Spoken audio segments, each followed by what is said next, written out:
Hey guys, tonight we begin a journey through history's most expensive mistakes. What if I told you that being rich once meant you couldn't walk without two servants holding you up, that it meant you couldn't breathe properly, couldn't sit in your own furniture, and might accidentally poison yourself on purpose? That the wealthiest people in history wore shoes so tall they'd break their ankles, ate food laced with literal poison, and hired someone whose entire job was to watch them use the bathroom. You see, we think luxury means comfort. We think wealth buys ease. But for most of human history, being fancy meant being utterly, spectacularly ridiculous. And tonight, over the next hour and a half or so, we're going to explore just how absurd the rich really were. Now, before we step into this strange world together, I have a small request. If you enjoy these late-night journeys through history's oddest corners, please take a moment to subscribe to the channel and leave a like, but only if this story truly speaks to you. And I'm curious, where are you right now? What time is it where you're listening? Are you in bed on a night drive or perhaps somewhere I'd never imagine? Drop a comment and let me know. I love hearing from you. All right, dim those lights, get comfortable, maybe let a soft fan hum in the background, and let's begin tonight's strange tale together. Close your eyes for a moment and imagine this with me. It's a crisp autumn morning in Venice, sometime in the year 1580. The sun is just beginning to break through the mist rolling off the canals. The city is waking up. Merchants are opening their shops.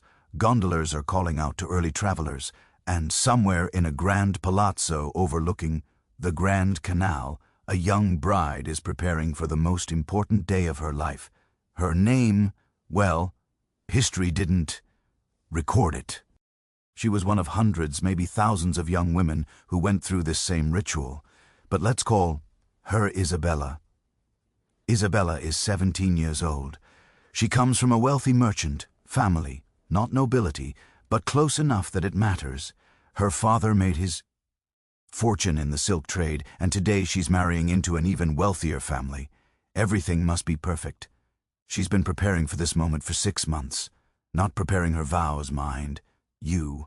Not learning about her future husband or memorizing prayers. No, Isabella has spent 6 months learning how to walk.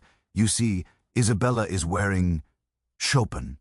If you've never heard of Chopin, imagine platform shoes.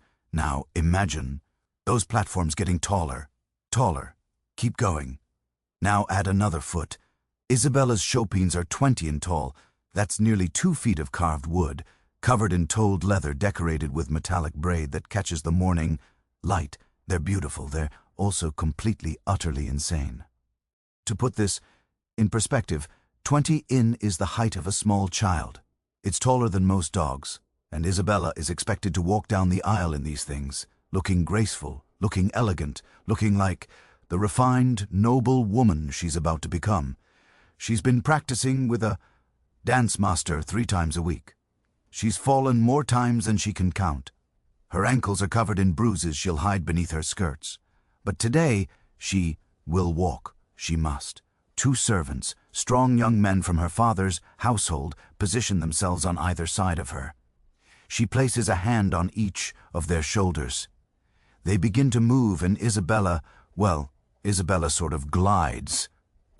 More accurately, she's being carried while her feet dangle uselessly 20 in below her, scraping across the floor in what might charitably be called walking.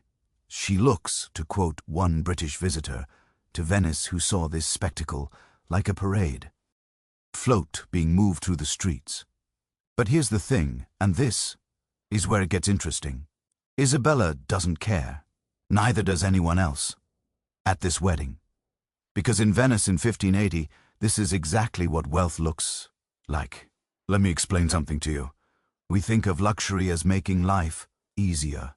A nice car gets you places faster. A big house gives you more space. Modern luxury at its core is about comfort and convenience. But in the Renaissance, luxury was about something entirely different. It was about display, about performance, about showing everyone around you that you were so rich, so powerful, so important that you could afford to be completely impractical. And shops. Chopin's were the ultimate impracticality. See, there was a method to this madness. In Venice, the textile trade was everything. It was the foundation of the entire economy. Silk, velvet, brocade. These fabrics made families wealthy and kept the Republic of Venice powerful. And the way you showed off your family's wealth was through fabric. The more fabric you wore, the richer you appeared. But here's the problem. There's only so much fabric you can reasonably put on a dress before it becomes ridiculous. Unless you make yourself taller, much taller. If you're standing 20 and higher than normal, suddenly your dress needs to be much, much longer to reach the ground. A dress that would normally take, say, 10 yard of silk now needs 15, maybe 20 yard. And that expensive Venetian velvet trimming on the hem, well, now there's a lot more hem to trim. It was conspicuous consumption in its purest form. You are quite literally elevating yourself both metaphorically and physically above everyone else. The taller your chopins, the longer your dress, the more fabric you consumed, the wealthier you appeared. The Venetian government actually tried to stop this. In the early 1400s, they passed SUMP, Tuai laws. Laws designed to regulate luxury and prevent excessive display of wealth. They limited Chopin height to 3 in. 3 in. That seems reasonable, doesn't it? The women of Venice completely ignored this law. By the 1570s, Chopin were regularly exceeding 20 in, with some examples in museums today measuring nearly 24 in. The tallest known pair, housed in the Museo Cora in Venice, stands at about 2 feet tall. To wear them would put you at the height of someone nearly 7 feet tall. And women did wear them. They wore them to weddings, to churches, to social gatherings. Now you might be wondering, did anyone ever point out that this was, well, stupid? Oh, absolutely. Visitors to Venice were baffled. An English traveler named Thomas Corot wrote in 1611 that Venetian women on Chopin looked half flesh, half wood. Another visitor described them as stilts and couldn't understand why elegant, noble women would choose to hobble around like injured birds. But here's what's fascinating. The Venetians knew exactly what they were doing. A dancing master named Fabrio Carasso wrote in his 1600 manual Noila Dame that with proper training a woman in Chopiness could move with grace, sensuality, and beauty. And you know what? He wasn't entirely wrong. Some women did become quite skilled at Chopin walking. It became a mark of refinement, of education. If you could dance in Chopin, you were truly elite. Of course, many couldn't. Records from the time mention broken ankles, nasty falls, women who couldn't attend events because they'd injured themselves in their shoes. There's even a note from 1580 about a bride who had to be carried into her wedding because she fell during the procession and twisted her ankle so badly she couldn't stand. But they kept wearing them for over 200 years. From the 1400s into the 1600s, Chopins remained fashionable. Because that's the thing about luxury. It's not about logic. It's about what it signals to others. And Chopin signaled that you were so wealthy, so important that you didn't need to walk unassisted. You could afford servants to hold you up. You could afford dancing masters to teach you. You could afford 15 extra yards of silk for a dress. You could afford to be helpless. Now, before we move on, I want you to think about something for a moment. When I first learned about Chopin, I laughed. It seemed so absurd, so ridiculous. 20 in platform shoes, come on. But then, I started thinking about modern fashion. About 6 in stiletto heels that podiatrists warn will damage your feet permanently. About platform shoes that came back in style in the 1990s and again in the 2020s. About that time in 2010 when Lady Gaga wore Alexander McQueen's armadillo shoes, 12 in platforms that looked like something from a science fiction movie and fell on stage. She still loved them, till wore them. We look at Chopin and think, how could they be so foolish? But, are we really any different? Let me share something with you that I find deeply, strangely poetic. 2010, the fashion designer Alexander McQueen, the same designer who made those armadillo shoes, created a BRC lection inspired by Chopin. He'd been fascinated by them, had breasts, studied them in museums. He understood something that most people miss. Schopenhauer, weren't really about shoes. They were about the statement, about the willingness to suffer for beauty, for breasts, atus, for the appearance of wealth. McQueen died in 2010, right after that BR company. Lection debuted, and you know what happened to those Chopin-inspired BRS? They became some of the most valuable collector's items in fashion High Tory. Museums display them. Fashion students study them because even now, BREVN today, we're drawn to that same impulse, the desire to elevate ourselves barely, airily and figuratively, no matter the cost. The Chopin of Venice eventually fell out of fashion in the late 1600s. Not because people suddenly became more practical, mind you, fashion just moved on. The style changed, heels became fashionable instead, and those had their own problems. But at least you could walk in them without two people holding you up. But here's the thing, and this is what we're going to explore over the rest of tonight's journey. The impulse behind Chopin never went away. That desire to show wealth through impracticality, through suffering, through absurd displays that make no logical sense. It just found new forms, new expressions, new ways to be spectacularly, expensively ridiculous. Because when you really look at history, you realize that wealth has always been a performance, and the richer you were, the more elaborate the performance became, the more you could afford to be absurd. Isabella, our Venetian bride, probably had a wonderful wedding. She probably looked stunning, elevated, above the crowd, her silk dress pooling around her chopins, the sunlight streaming through the palazzo windows catching on all that expensive fabric. She probably felt like the most important person in the world.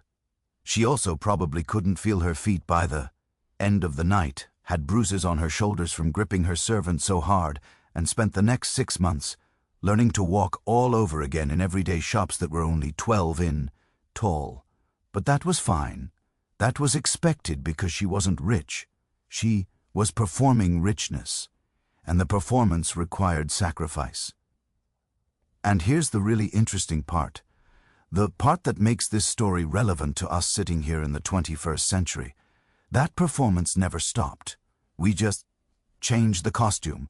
The wealthy women of Venice sacrificed mobility. But we're going to see as we continue tonight that mobility was just the beginning. Some societies sacrificed breathing. Some sacrificed health. Some literally poisoned themselves daily, knowingly just to maintain the appearance of wealth and beauty. Some created job positions so degrading, so intimate, so bizarre that they seem like jokes, except they were real, and they were some of the most powerful positions in royal courts. The more you dig into the history of wealth and luxury, the more you realize that being rich has always meant being willing to suffer in ways that poor people wouldn't dream of, because poor people needed to be practical. They needed to walk long distances, work with their hands, live in their bodies. But the rich needed to prove they didn't have to be practical. They could afford to be impractical.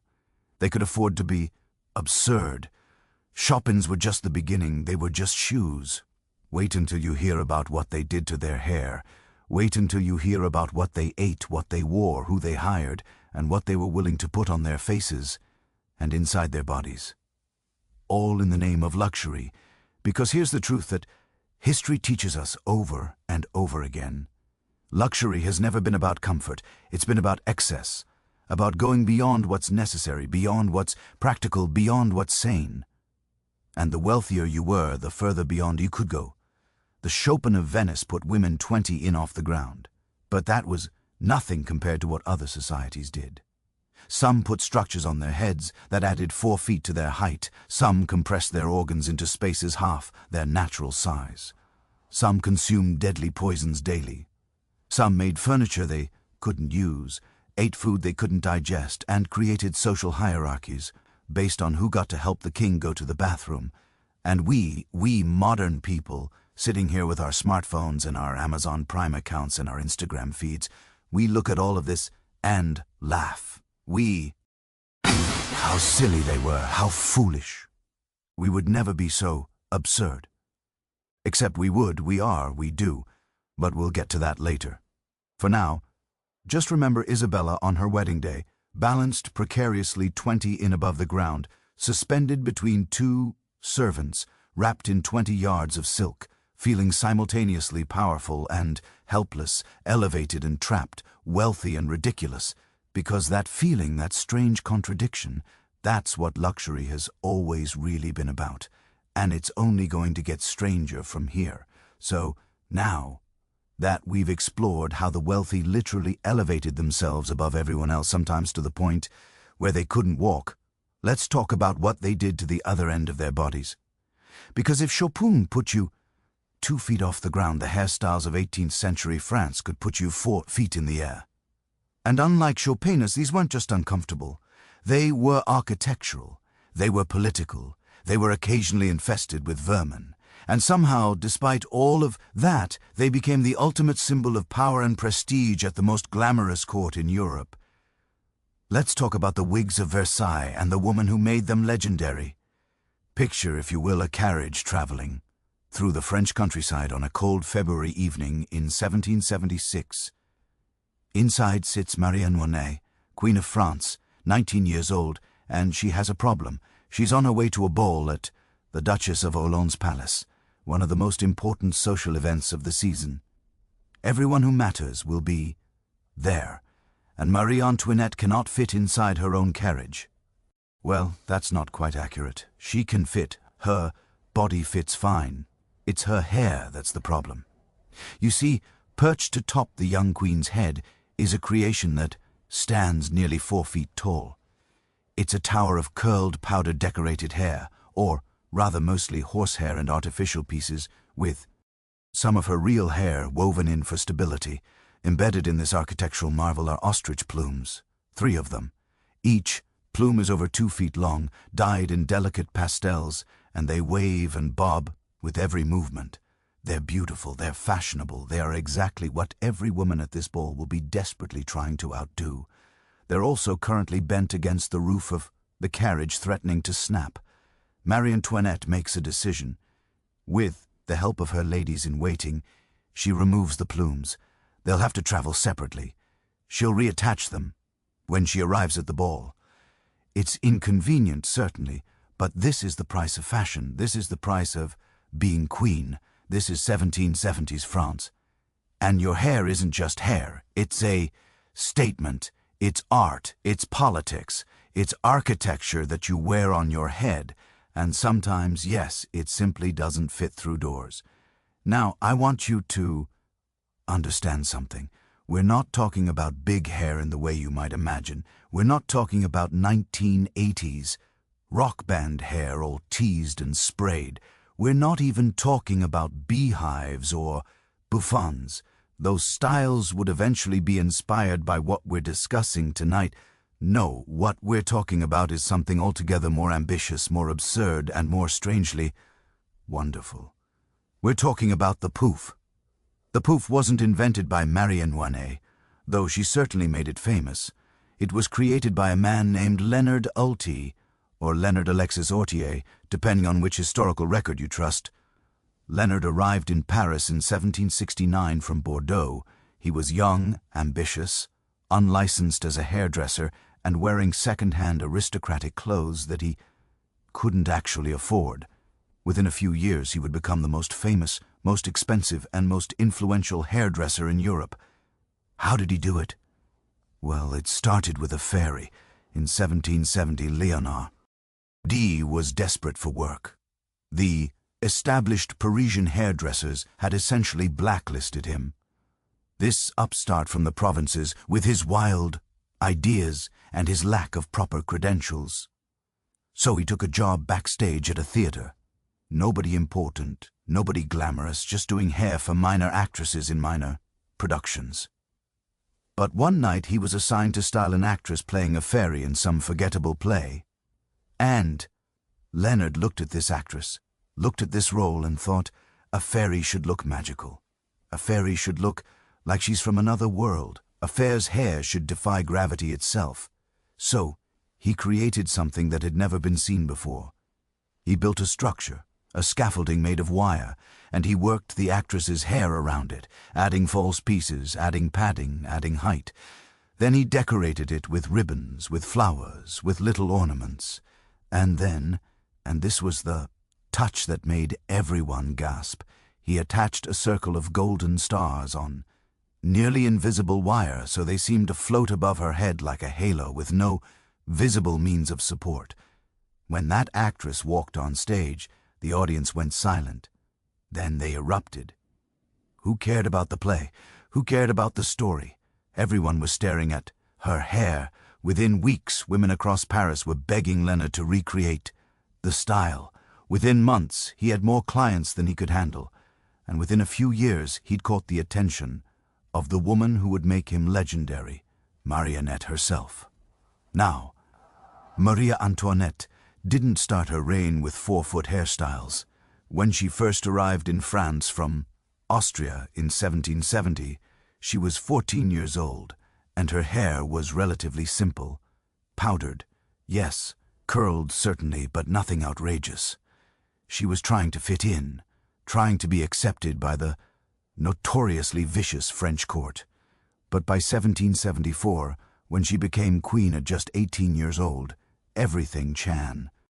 Jed. Suddenly, she had power. Suddenly, she could set trends instead of following them. And suddenly, she had access to Leonard, the first major poof that Leonard created for a member of the aristocracy, not the queen herself, but setting the stage for what was to come was for the Duchess of Chartres in April of 1774. It was called L'Au Sentimental, and it was, well, it was insane. Imagine this, a hairstyle that incorporated 14 yards of gauze, multiple ostrich plumes waving from the top, and embedded in the hair itself, not just decorating it, but actually built into the structure were wax figurines, little sculptures, the Duchess's baby son in the arms of his nurse, a parrot pecking at a plate of cherries, and at the base a wax figure of a little African boy of whom the Duchess was apparently very fond. Stop for a moment and really picture this. A woman walking around with tiny sculptures of people and birds nested in her hair like it's a diorama, like her head is a museum exhibit. And this wasn't considered weird. This was considered the height of fashion, the cost. Leonard charged the equivalent of about $800 in today's money for a single styling session, and that wasn't a one-time thing. These hairstyles required maintenance, touch-ups every 2 weeks at minimum at an additional cost of about $240 per session. A receipt that survives from one noble woman's household shows she spent the equivalent of $1,200 in a single month on her hair alone. To put that in perspective, a working-class person in Paris at the time made about $8 a day. A single loaf of bread cost roughly $1. A woman spending $1,200 a month on her hair was spending more on hair care than most families spent on food. But here's the thing, and this is crucial to understanding why this happened. In the court of Versailles, your appearance was your currency. It was how you gained favor, how you maintained status, how you proved you belonged. If you showed up with last season's hairstyle, you might as well not show up at all. You'd be ignored, dismissed, forgotten. Your political influence would evaporate. So women paid, they paid extravagant amounts, and the styles got taller and taller and more elaborate. In 1778, France won a naval battle against the British called the Battle of Ussant. It was a moment of national pride, a rare victory during a period when France was struggling. And how did the fashionable women of France celebrate? They put ships in their hair. I'm not speaking metaphorically. I mean they literally commissioned tiny model frig complete with masts, rigging, sails, and tiny cannons. And Leonard and other hairdressers incorporated these models into their hairstyles. The most famous of these was called La Belpa, after the French frigate that had distinguished itself in the battle. Marie Antoinette herself wore this style, sailing through the halls of Versailles with a tiny warship perched atop her head, the masts rising 3 feet above her skull. Can you imagine being at a state dinner trying to have a serious political conversation with someone, and they've got a model ship in their hair, and you're trying not to stare at it, and somewhere above you both the tiny sails are swaying with every movement of their head? The hairstyles became commentary, they became news, they became ways of making statements without saying a word. When the Mongier brothers invented the hot air balloon in 1783, women immediately started wearing proof a la Montgolfier hairstyles that incorporated balloons and clouds. When someone had a baby, they might wear a hairstyle celebrating motherhood, complete with miniature cradles and cherubs. There are records of hairstyles commemorating gardens, pets' favorite, books, current scandals, and even mourning the dead. Your head became a canvas, and the we. Alfier you were, the larger and more elaborate the canvas became. But let's talk about what this actually meant in practical terms. 'Cause these weren't comfortable. These weren't easy. These weren't even particularly clean. First, the construction. Building a pouf could take hours, sometimes an entire day for the most elaborate designs. Your real hair would be teased, backcombed, and worked over pads made of wool, hemp, or horsehair. Then false hair pieces would be added, pinned in, woven together. Then the whole structure would be dusted with powder, usually flour, though sometimes chalk or starch. The powder served multiple purposes.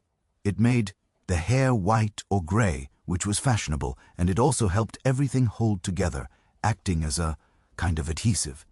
But here's where it gets grim. Once your hair was styled, you didn't want to take it down. The process of construction was too time-consuming and expensive. So women would keep these hairstyles intact for days, sometimes weeks. They'd sleep sitting up or with their heads on, special pillows designed to keep the style elevated. They couldn't wash their hair. Water would destroy the careful construction and ruin the powder. Which means that beneath all that powder and all those decorations, things started living in there. I'm talking about lice. I'm talking about fleas. There are accounts from the period of women complaining about itching so severe they'd use long knitting needles or special scratching sticks to try to reach through the tower of hair to their actual scalp. There are stories, possibly apocryphal, but they circulated at the time, of mice nesting in poufs, attracted by the flower powder that smelled like food. One contemporary satist wrote that a fashionable lady's hairstyle was a building where one could lodge a family. He wasn't entirely joking. And the weight, my goodness, the weight. These conster auctions could weigh several pounds. Marie-Antoinette's hairdresser later admitted that the queen suffered from headaches and neck pain regularly. The wire scaffolding that supported these styles pressed into the scalp for hours, sometimes days. Women would take them down and find their natural hair had fallen out in patches from the stress and tension. Marie Antoinette herself began losing hair after the birth of her first child in 1778. The pregnancy, the stress, and years of aggressive hairstyling had taken their toll. Her hair grew back thinner, wispier. For a woman whose hair was a crucial part of her public image, this was devastating. So she relied even more heavily on false hairpieces and wigs, building ever more elaborate structures to hide the fact that underneath her natural hair was failing. There's something deeply sad about that, isn't there? This young woman, she was only in her early 22nd, already dealing with hair loss from the very practices that were supposed to make her beautiful and powerful, but she couldn't stop. She couldn't just wear her hair down, simple and natural. She was the queen. She had to perform, and the performance required the pouf. In 1781, after a particularly difficult period of hair loss, Marie Antoinette worked with Leonard to create a new style called coiffure allong.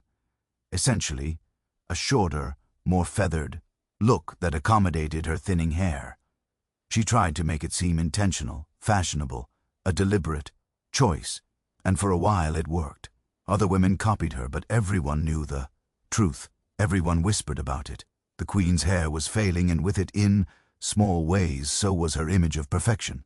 Now, I mentioned earlier that these hairstyles were political, and I want to come back to that because it's important at Versailles. Nothing was apolitical. Nothing was just fashion for fashion's sake. Your clothing, your jewel, your hair, all of it sent signals about your allegiances, your wealth, your access to the king and queen. Marie Antoinette's increasingly extravagant hairstyle sent a very specific message. She was modern, she was fashionable, she was setting trends rather than following them. But they also sent another message, one she might not have intended. She was extravagant. She was wasteful. She was using flour to powder her hair while her people were literally starving from bread shortages. You've probably heard the phrase, "let them eat cake," often attributed to Marie Antoinette. There's no evidence she ever said it, but there's a theory that the phrase might have originated from her poufs. Think about it. These elaborate hairstyles, covered in flour, powder-shaped and decorated like pastries, like architectural confections. Some historians suggest that the image of Marie Antoinette, with her cake-like hair, using food products for vanity while people starved, might have contributed to the myth. Whether that's true or not, what is true is that her hair became a symbol of aristocratic excess, a symbol of the disconnect between the royalty and the people when the French Revolution came. When the mob marched on Versailles, when Marie Antoinette was eventually arrested and tried and executed, her hair, or the memory of it, was used as evidence of her crimes. How dare she powder her hair with flour while children went hungry? How dare she spend fortunes on frivolity while the nation collapsed? On October 16, 1793, as Marionette was led to the guillotine, the executioner cut her hair short. It was standard practice. Long hair would interfere with the blade, but it was also symbolic. The Queen's hair, once the pride of Europe, once the canvas for artistic expression and political statement, was hacked off roughly with scissors. She was stripped of her crown, her title, our dignity, and finally, her famous hair. She was 37 years old. Her hair, what was left of it under all those years of wigs and powder and architectural styling, had reportedly turned white, seemingly overnight after her arrest. The pouf died with the French monarchy. After the Revolution, hairstyles became radically simpler. The new fashion was for natural hair, unpowdered, flowing freely. The aristocratic excess of the old regime was rejected in all its forms. And yet, here's what I find fascinating. If you look at fashion today, the pouf never really went away. It just evolved. The Marie Antoinette aesthetic, pastel colors, elaborate updos, that sense of historical glamour mixed with excess, it keeps coming back. Designers reference it constantly. Music videos use it, costume parties, themed weddings, editorial photos. The image of that towering, powdered, decorated hair is still iconic. In 2006, Sophia Coppola made a film about Marie Antoinette, starring Kirsten Dunst. The hair and costume design was stunning, winning an Academy Award. Suddenly, there was renewed interest in 18th century fashion. Within a few years, Lady Gaga was wearing towering wigs in her performances, some standing, several feet tall, decorated with telephones, bows, and architectural elements that Leonard himself would have appreciated. Beyoncé referenced Marie Antoinette hairstyles in music videos. Fashion runways in Paris showed models with pouf-inspired designs. Even the Met Gala, one of fashion's biggest events, Hasbro, repeatedly featured looks that pay homage to Versailles and its successes. We look back at Marie Antoinette and think, bruh, how absurd, how impractical. But we haven't stopped doing it. We've updated it. We've made it slightly less likely to require sleeping, sitting up, slightly less likely to host vermin. The impulse, the desire to make hair into art, into statement, into something than just hair. That hasn't changed at all. Do you remember those hair extension trends that sweep through every few years? The incredibly long, incredibly expensive real human hair extensions that cost thousands of dollars, or the phase where everyone wanted pastel hair, pink and lavender and blue, requiring hours at the salon and constant maintenance, or the extremely high top knots that were fashionable a few years ago, requiring so much tension that dermatologists warned about traction, alopecia. literally pulling your hair out from the roots. We're still doing it. We're still sacrificing comfort, health, and practicality for the sake of making a statement with our hair. The scale might be different, the methods might be different, but the impulse is exactly the same. And here's the really interesting part. Leonard, that ambitious hairdresser from Bordeaux who started this whole phenomenon, he survived the revolution. While his most famous client lost her head, Leonard escaped to Russia, then Prussia, and eventually made his way back to France years later. He wrote his memoirs, lived a comfortable life, and died in 1820, wealthy and respected. The woman whose image he helped create was dead. The entire social system that supported his art had been violently destroyed. But the hairdresser himself, he was fine. There's something darkly funny about that. The performance continued long after the stage collapsed.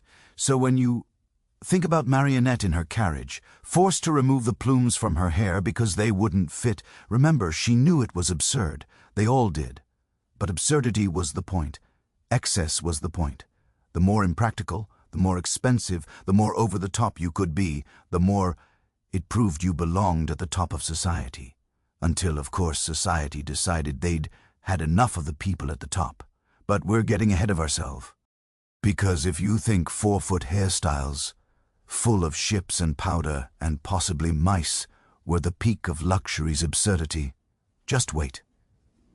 We've talked about what the wealthy did to their feet and their heads. Now we need to talk about what they did to their faces.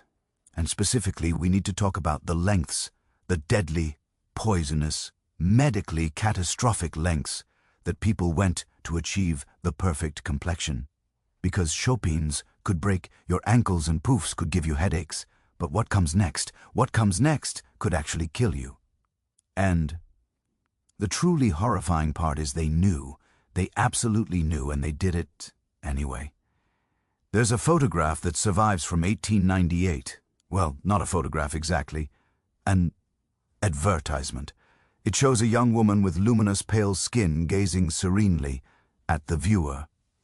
Her complexion is flawless, porcelain smooth, glowing with health, and beneath her image in bold letters are the words, Dr. Campbell's Safe Arsenic Complexion Wafers, guaranteed absolutely safe. Spoiler alert, they weren't safe, they were poison. And the woman in the advertisement, she was probably slowly dying.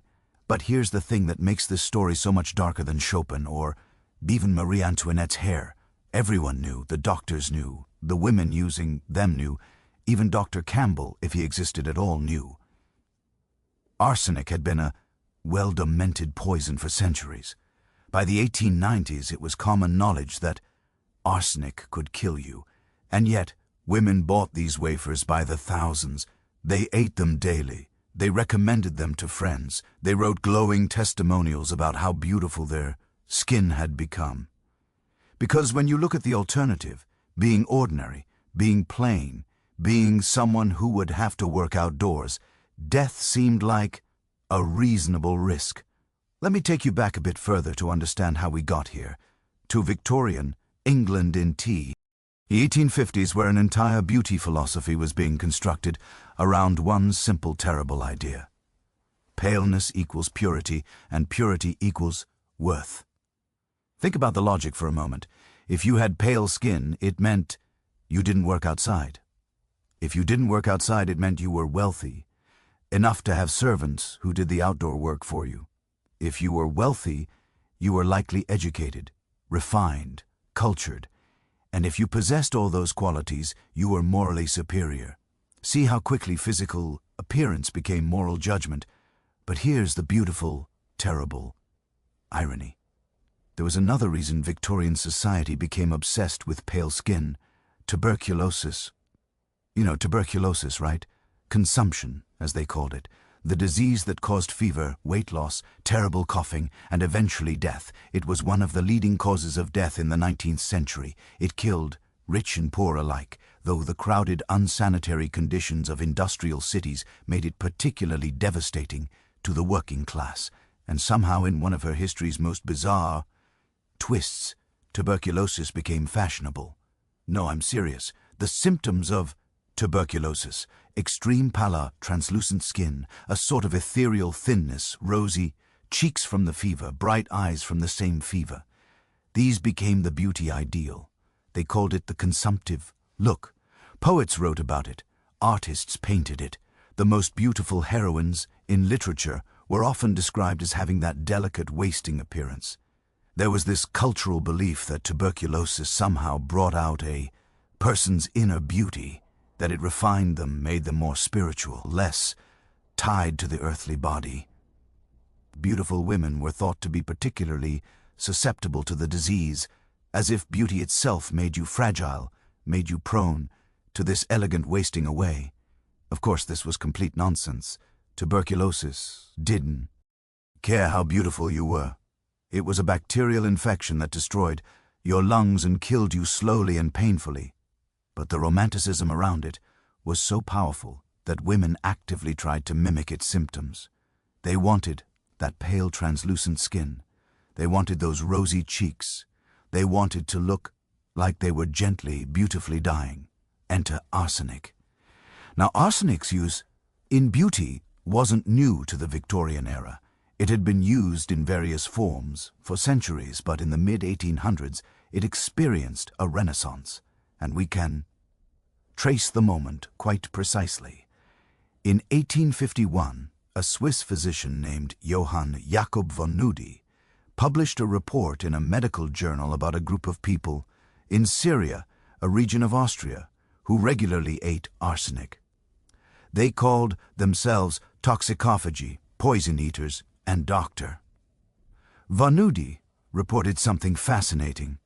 These arsenic eaters claimed the substance gave them energy, sparkling eyes, and most importantly, beautiful complexions.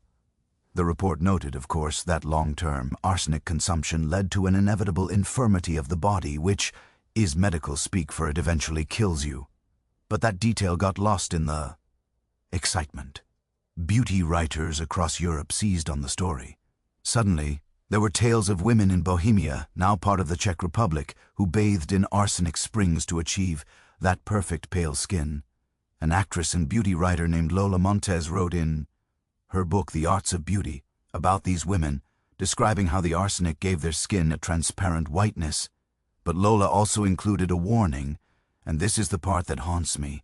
Once they habituate themselves to the practice, they're obliged to keep it up the rest of their days, or death would speedily follow.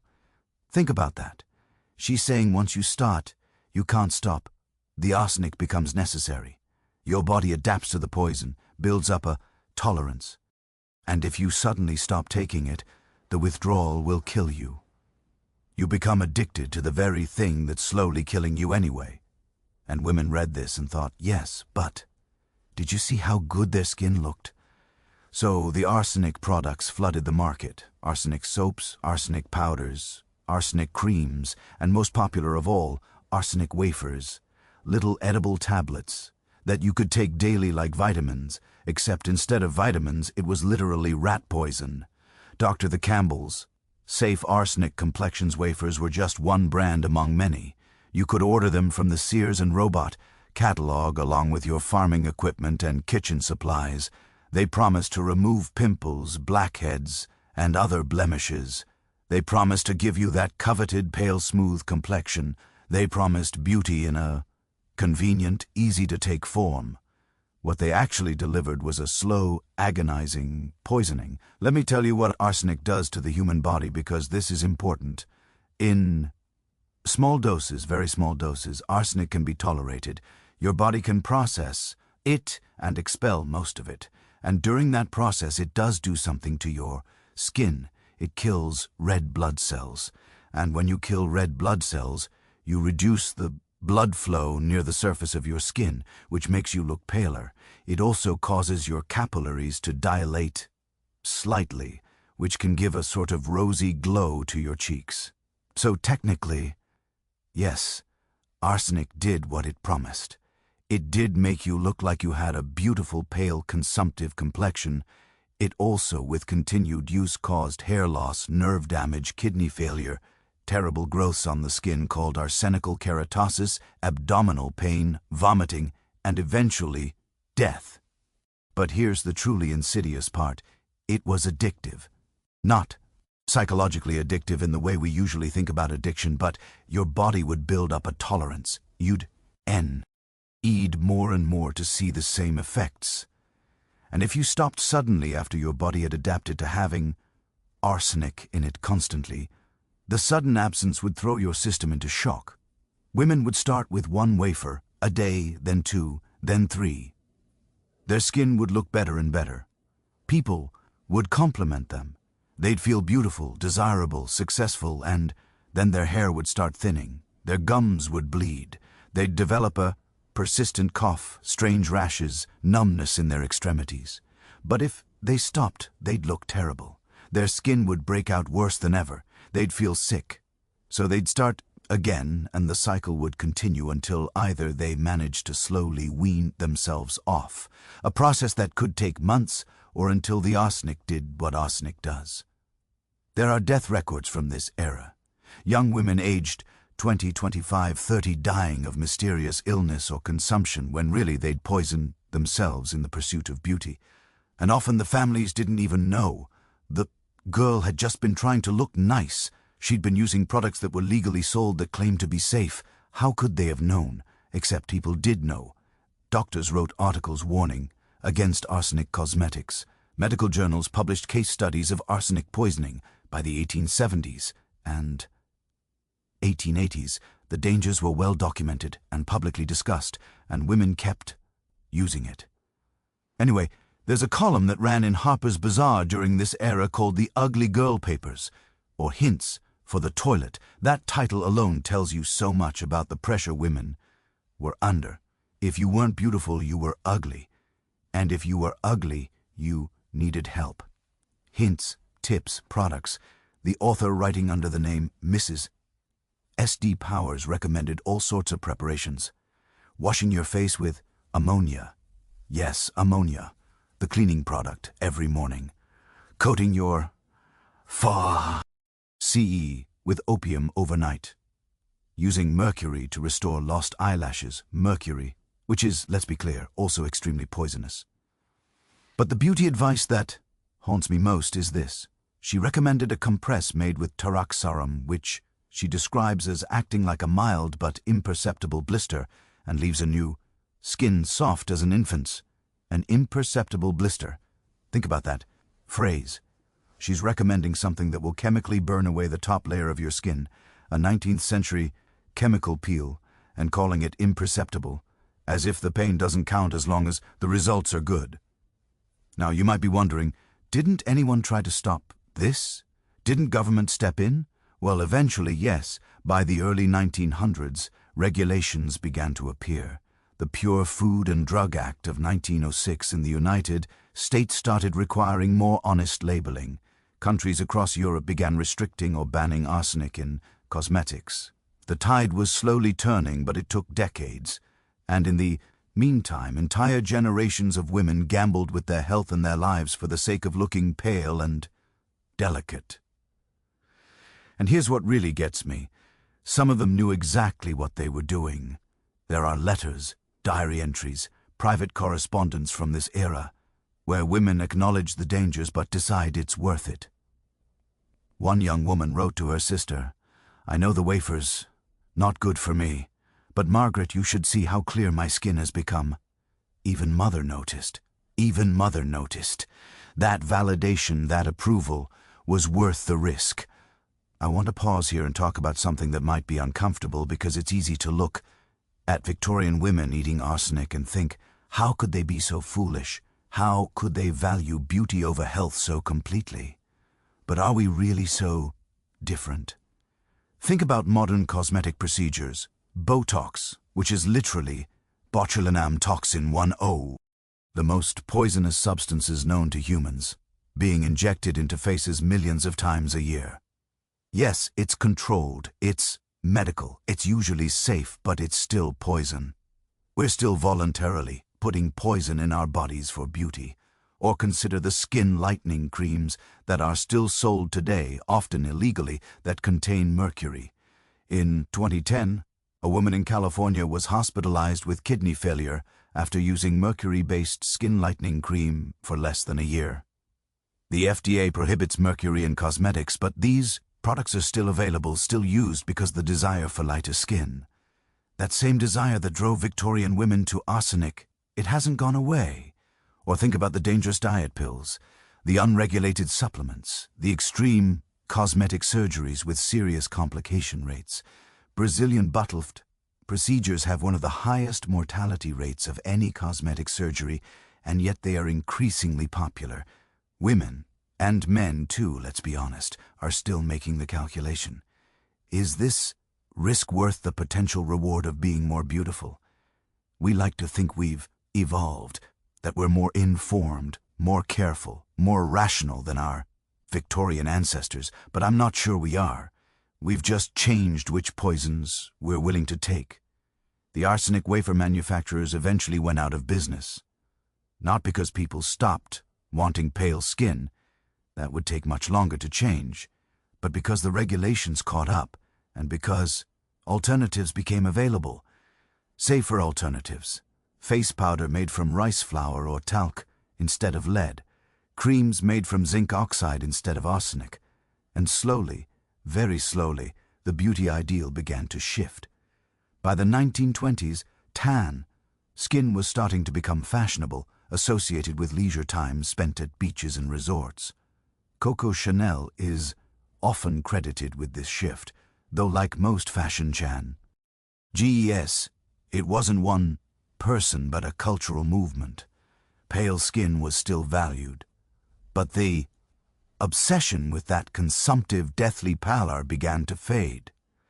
Tuberculosis stopped being romantic once it could actually be treated. Once antibiotics made it survivable, suddenly the consumptive look lost its appeal. Funny how that works. As long as it was a tragic, inevitable death, it could be romanticized. But once it became just another treatable illness, the beauty faded. Dr. Campbell's safe arsenic complexion wafers disappeared from the market. The advertisements stopped running. The testimonials ceased. And eventually, most people forgot they'd ever existed. But here's the thing about forgotten history.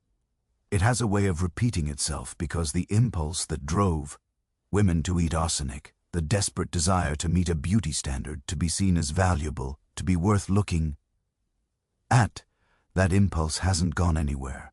It just finds new expressions, new products, new risks to take.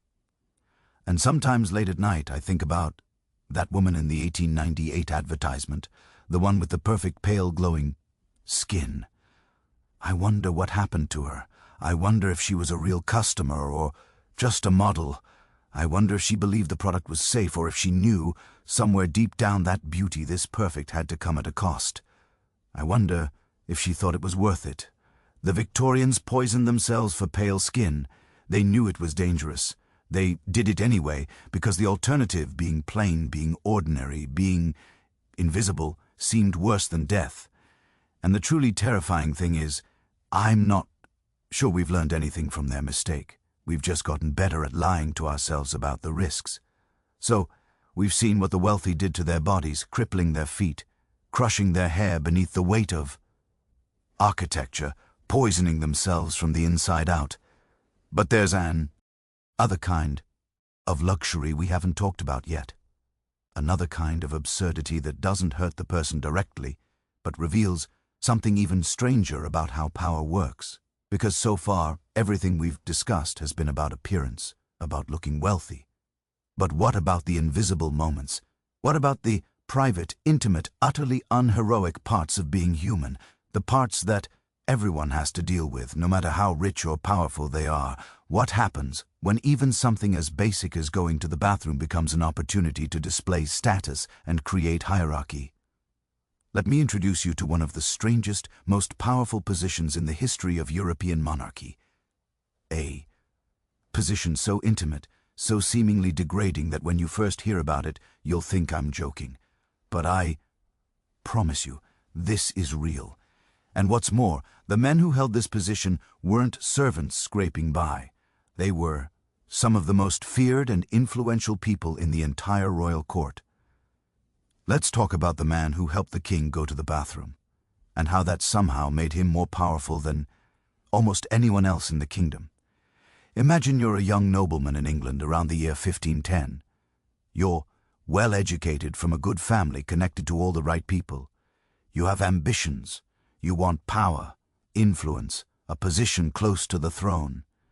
And one day you receive the most extraordinary news.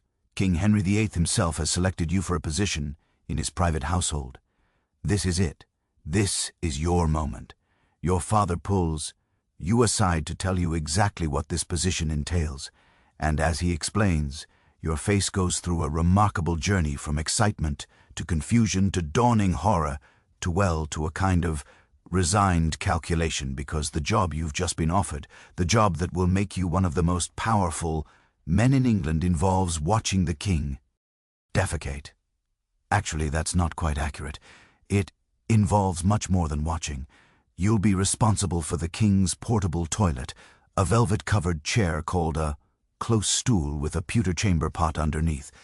You'll carry it wherever he goes. You'll help him undress for the occasion. You'll supply water, towels, and a basin for washing. You'll monitor his bowel movements and report to the royal physician about the color, consistency, and frequency of the king's excretions. You'll keep detailed notes. Some days you'll write things like, "The king experienced a very fair siege after he has taken laxatives." And yes, there's a chance, though historians still debate this, that you might have to actually clean the royal posterior. This is the job. This is your path to power. Do you take it? If you're smart and ambitious, you absolutely do, because the position I'm describing, officially titled Groom of the King's Close Stool, was one of the most coveted, most influential, and most politically powerful positions in the entire Tudor court. Let me explain how we got here, how attending to the king's bathroom needs became a gateway to controlling national policy. Because this story reveals something profound about how power actually works. The position was created around 1495, during the reign of Henry VII. Before this, kings had servants who helped with various personal needs, but there wasn't a specific dedicated position for this particular function. Henry XI changed that when he created the Privy Chamber series of private rooms where the king could retreat from the constant public performance of being king. Think about T. Being a medieval or Renaissance monarch meant living almost entirely in public. You ate in public, you got dressed in public, you held audiences conducted business, made decisions, all with dozens, sometimes hundreds of people watching. T. The only truly private space you had was, well, the bathroom, and even that needed attendance. So Henry VII created this small, intimate staff to serve him in his private chambers, and at the head of this staff was the groom of the stool. Now, the few grooms were relatively minor figures, but something interesting started happening. These men spent hours alone with the king, not in formal audiences, not in public ceremonies, but in genuinely private moments, and people talk differently in private. They're or honest, more vulnerable. They share things they'd never say in front of the art. You know how sometimes the best conversations happen in unexpected places? Late at night on a long car ride, maybe doing dishes together when or not trying to have an important conversation, just existing in parallel bar. That's what happened with the king and his groom.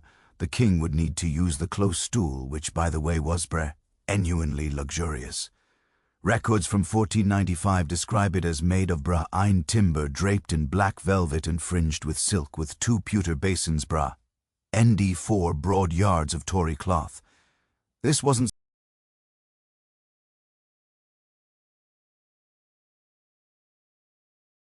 to the king's private spaces. He managed the king's personal expense account, which during Henry VIII's reign spent thousands of pounds annually on clothes, jewels, gambling debt, sports equipment, and small gifts for people the king met. If you wanted the king's ear, you went through the groom. If you wanted a favor, you petitioned the groom. If you wanted to know the king's true mood on a subject before presenting it formally, you asked the groom.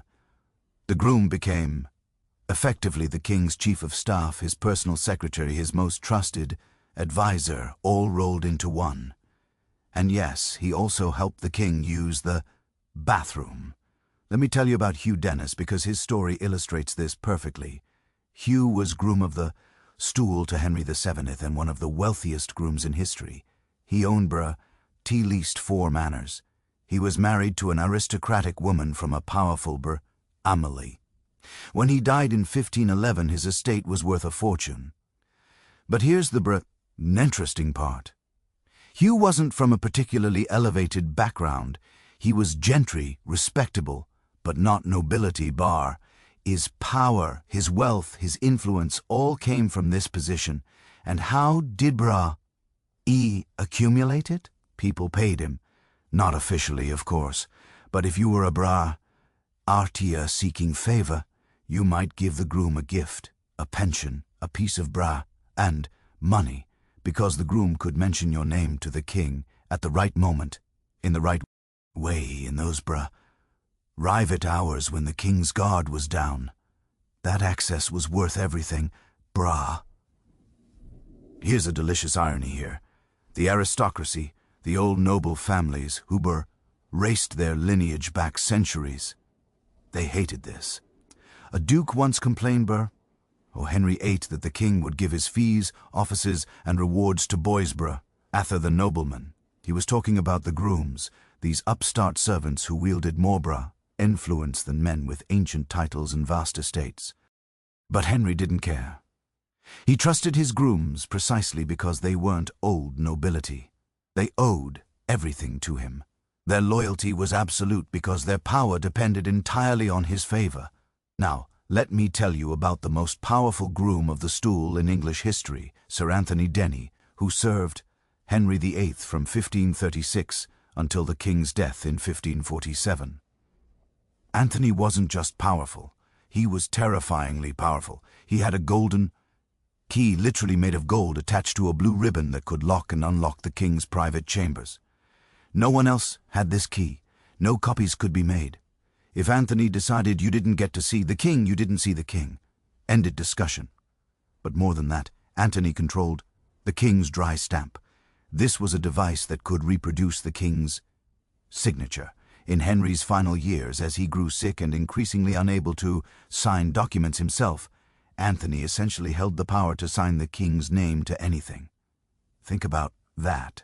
A commoner, a knight, but still could authorize laws, treaties, executions, all in the king's name. During Henry VIII's final illness in 1547, as the king lay dying, Anthony was one of only a handful of people allowed in the room. He knew state secrets that cabinet ministers didn't know. He understood the king's wishes better than the king's own children, and historians believe, though we can't prove it, that Anthony might have been the one who decided when to tell Henry he was dying. The king asked, apparently, "Is my life in danger?" And someone had to make the decision to tell the truth. That someone was probably Anthony Denny, the man who'd spent years helping the king use the toilet. When Henry died, Anthony was one of the executives of the royal will. He helped determine who would have power in the new reign. The toilet attendant helped decide the fate of England. But, and this is crucial, not every groom survived the game. The position was powerful, but it was also dangerous, incredibly dangerous. Let me tell you about Sir Henry Norris. Henry Norris was groom of the stool to Henry VIII in the 1530s. Like the others, he was wealthy, trusted, influential. He was one of the king's closest companions. They played tennis together. They hunted together. Henry Norris knew the king's secrets, and one of those secrets was that the king had grown tired of his second wife, Anne Boleyn. In 1536, Anne Boleyn was arrested on charges of adultery, treason, and incest. The charges were almost certainly false, manufactured to give Henry VII an excuse to get rid of her. But the crown needed scapegoats, men who could be accused of being Anne's lovers. Henry Norris was arrested along with Anne. Some historians believe he was accused partly because he knew too much. He'd been there in those private moments when the king had complained about Anne, when the king had expressed interest in Jane Seymour, when the king had perhaps said things he shouldn't have said. Norris was offered a pardon if he'd confess. He refused. He insisted he was innocent, that he'd never been inappropriate with the Queen. And on May 17, 1536, Henry Norris, groom of the stool to the King of England, was beheaded on Tower Hill. The king he'd served so intimately, so loyally, signed his death warrant without hesitation. That's the thing about power in proximity to absolute monarchy. It's intoxicating, but it's also lethal. You're valuable only as long as you're useful. The moment you become inconvenient, or worse, a liability, that closeness that made you powerful becomes the very thing that destroys you. Now, you might be wondering, what happened to this position? Did it continue after Henry VIII? It did, but it changed. Edward V, Henry's son, had his own groom of the stool. But, came Mary then, and Elizabeth I, queens, not kings, and obviously a male servant couldn't attend to a queen's private bathroom needs in the same way. So the position evolved. Under Elizabeth, there was a lady of the bedchamber who performed similar functions, but with more distance, more propriety. The intimate, almost invasive closeness of the male groom couldn't be replicated in a queen's household without scandal. When James I took the throne in 6003, he reinstated the position, but renamed it Groom of the Stole. Stole being derived from the Latin word for clothing, suggesting the position was more about dressing the king than bathroom attendance. The duties remained similar, but the title was slightly more dignified. By the time of Charles I in the English Civil War in the 1640s, the grooms of the stole were so politically influential that some historians argue they contributed to the tensions that led to war. The king relied on these intimate advisors more than his actual ministers, and Parliament resented it. The position continued on and off through various monarchs. George III, yes, Mad King George, had 9 different grooms of the stole during his reign. One of them, John Stuart, later became Prime Minister of Great Britain. Think about that trajectory from bathroom attendant to head of government. The position was finally abolished in 1901 by King Edward II Dith. For more than 400 years, someone finally said, you know what, maybe the Ing can handle his own toilet situation. But here's what I find fascinating. The impulse behind the position never really went away. Even today, political power F10 depends on proximity. Who gets FaceTime with the president? Who rides N Air Force One? Who gets invited to the private dinners, the golf games, the casual moments when real decisions get made? We don't call them grooms of the tool anymore. We see all them chiefs of staff, personal assistants, senior advisors. But the dynamic is the same. Access equals power. And the person who controls access, who decides who gets in the room, becomes more powerful than people with more impressive titles. There's something deeply human about this. We like to think power is formal, official, based on titles and hierarchies. But real power is often about who you know, who trusts you, who talks to you when their guard is down. The grooms of the stool understood this instinctively. They took what seemed like the most degrading possible job and turned it into a pathway to extraordinary influence. They were willing to be present during the most private, most humbling moments of the king's life. And that willingness, that acceptance of intimacy that everyone else would find beneath them, that's what gave them power. It's almost beautiful in a strange way. The nobles, with their ancient lineages and their proud titles, they wouldn't stoop to such work, too undignified, too servile. But the grooms understood that dignity is just performance. And sometimes the way to real power is through the undignified moments, the private moments, the moments when Everyone else has turned away. I think about this sometimes in modern contexts. The personal assistant who knows all the passwords, the driver who overhears all, the phone calls, the housekeeper who sees what's really going on behind closed doors. These people often know more about the powerful than anyone else. They see the private person, not the public persona. We've created different boundaries now, different expectations about privacy and propriety. We'd be horrified by the idea of a political position centered around bathroom attendants. And yet, the basic truth remains. Proximity to power is power, and the people closest to the powerful, even in seemingly menial capacities, often end up wielding enormous influence. The grooms of the stool were willing to be present in ways that others weren't. They traded conventional dignity for genuine intimacy. They accepted a role that seemed absurd, even degrading, and transformed it into one of the most important positions in the kingdom. And every single one of them, except poor. Henry Norris became wealthy beyond their origins. They accumulated land, titles, influence. Some of their descendants became nobility themselves, founding dynasties that lasted for centuries, all because their ancestor was willing to help the king use the bathroom. There's a lesson in there somewhere, though I'm not entirely sure what it is. Maybe it's that power is stranger and more personal than we imagine. Maybe it's that dignity and influence don't always go together. Maybe it's just that humans are weird and our hierarchies are weirder, and sometimes the path to the top goes through places you'd never expect. Or maybe, and this is what keeps me up at night sometimes, maybe it's that we're all just looking for someone we can be ourselves around, someone we can trust in our most vulnerable moments. And if you can be that person for someone powerful, well, you become powerful too. The Kilo stool itself, that velvet-covered chair, that symbol of both human frailty and royal privilege, it's long gone, melted down, or lost to history. But the dynamic it represents, that's eternal. Someone always holds the key, someone always has the access, someone always knows the secrets. In Tudor England, did someone help the king use the bathroom? Today, they might schedule meetings or manage email or control the calendar. The mechanism changes, the power dynamic doesn't, and somehow that feels fitting, because at the end of the day, we're all just human, even kings, even queens, even the most powerful people on earth event to. Ally have to deal with basic bodily functions. They need help. They need privacy. They need someone they can trust. And whoever provides that, whoever fills that need, that person becomes indispensable. The grooms of the stool knew this. They built entire careers on it. They created dynasties from it.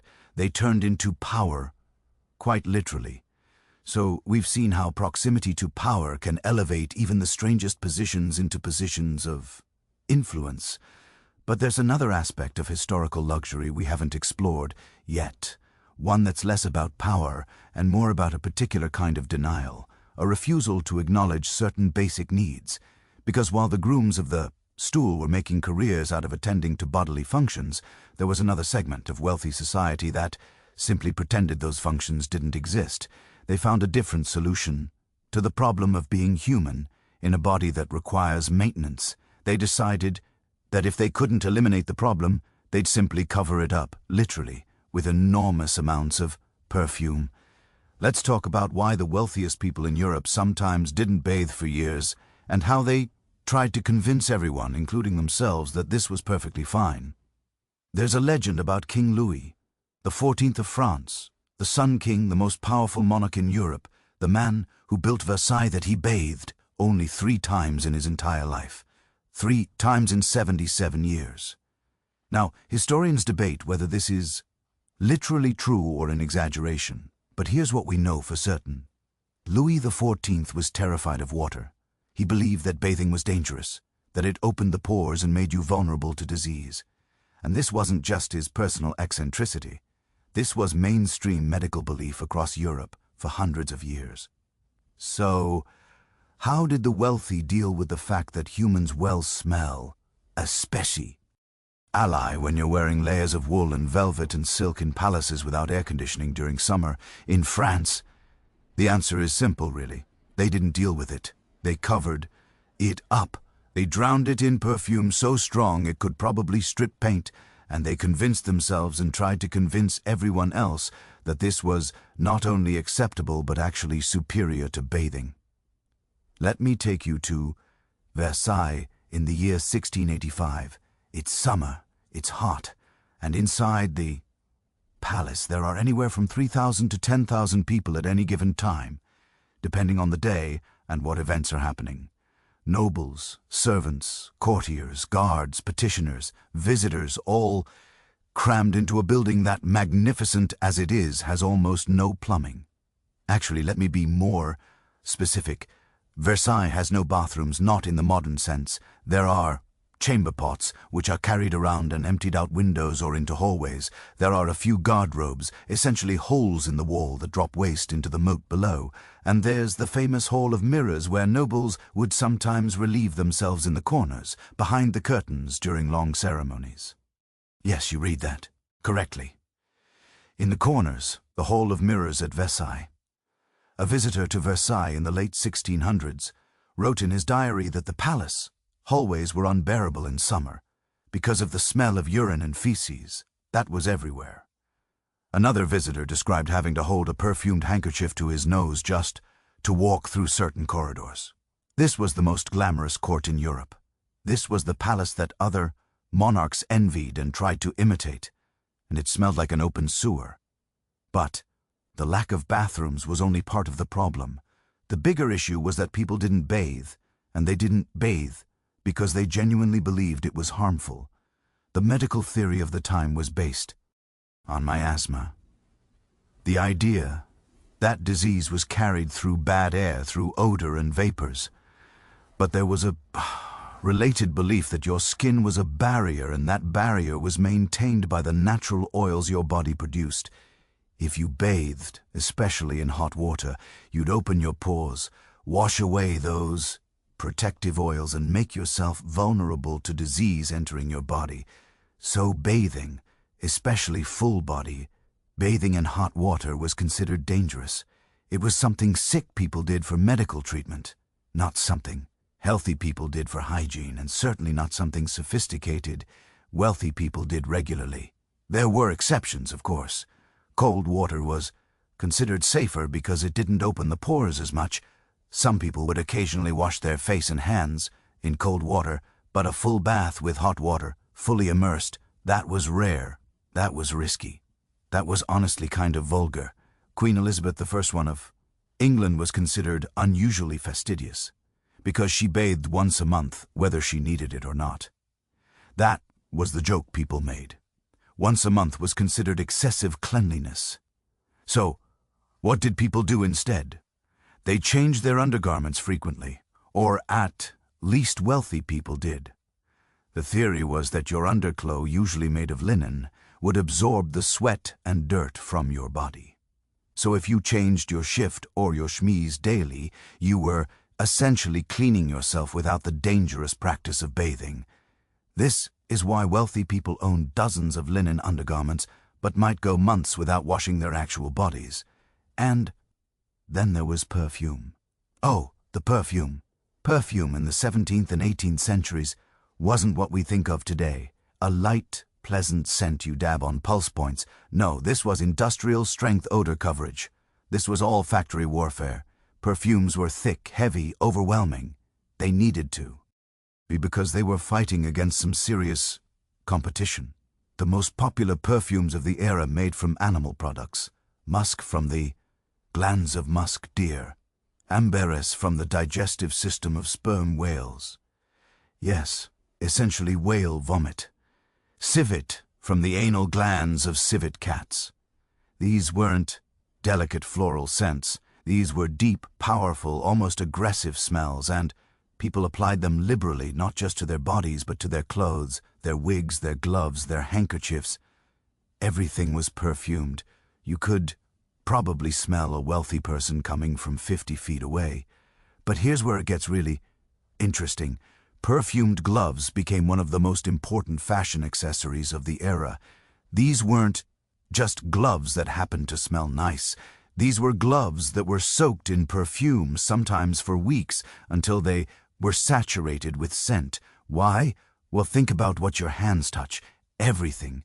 In a world without regular bathing, without antibacterial soap, without modern hygiene, your hands were constantly coming into contact with, let's just say, unpleasant substances. So wealthy people wore perfumed gloves to mask the smell of everything their hands touched, including themselves.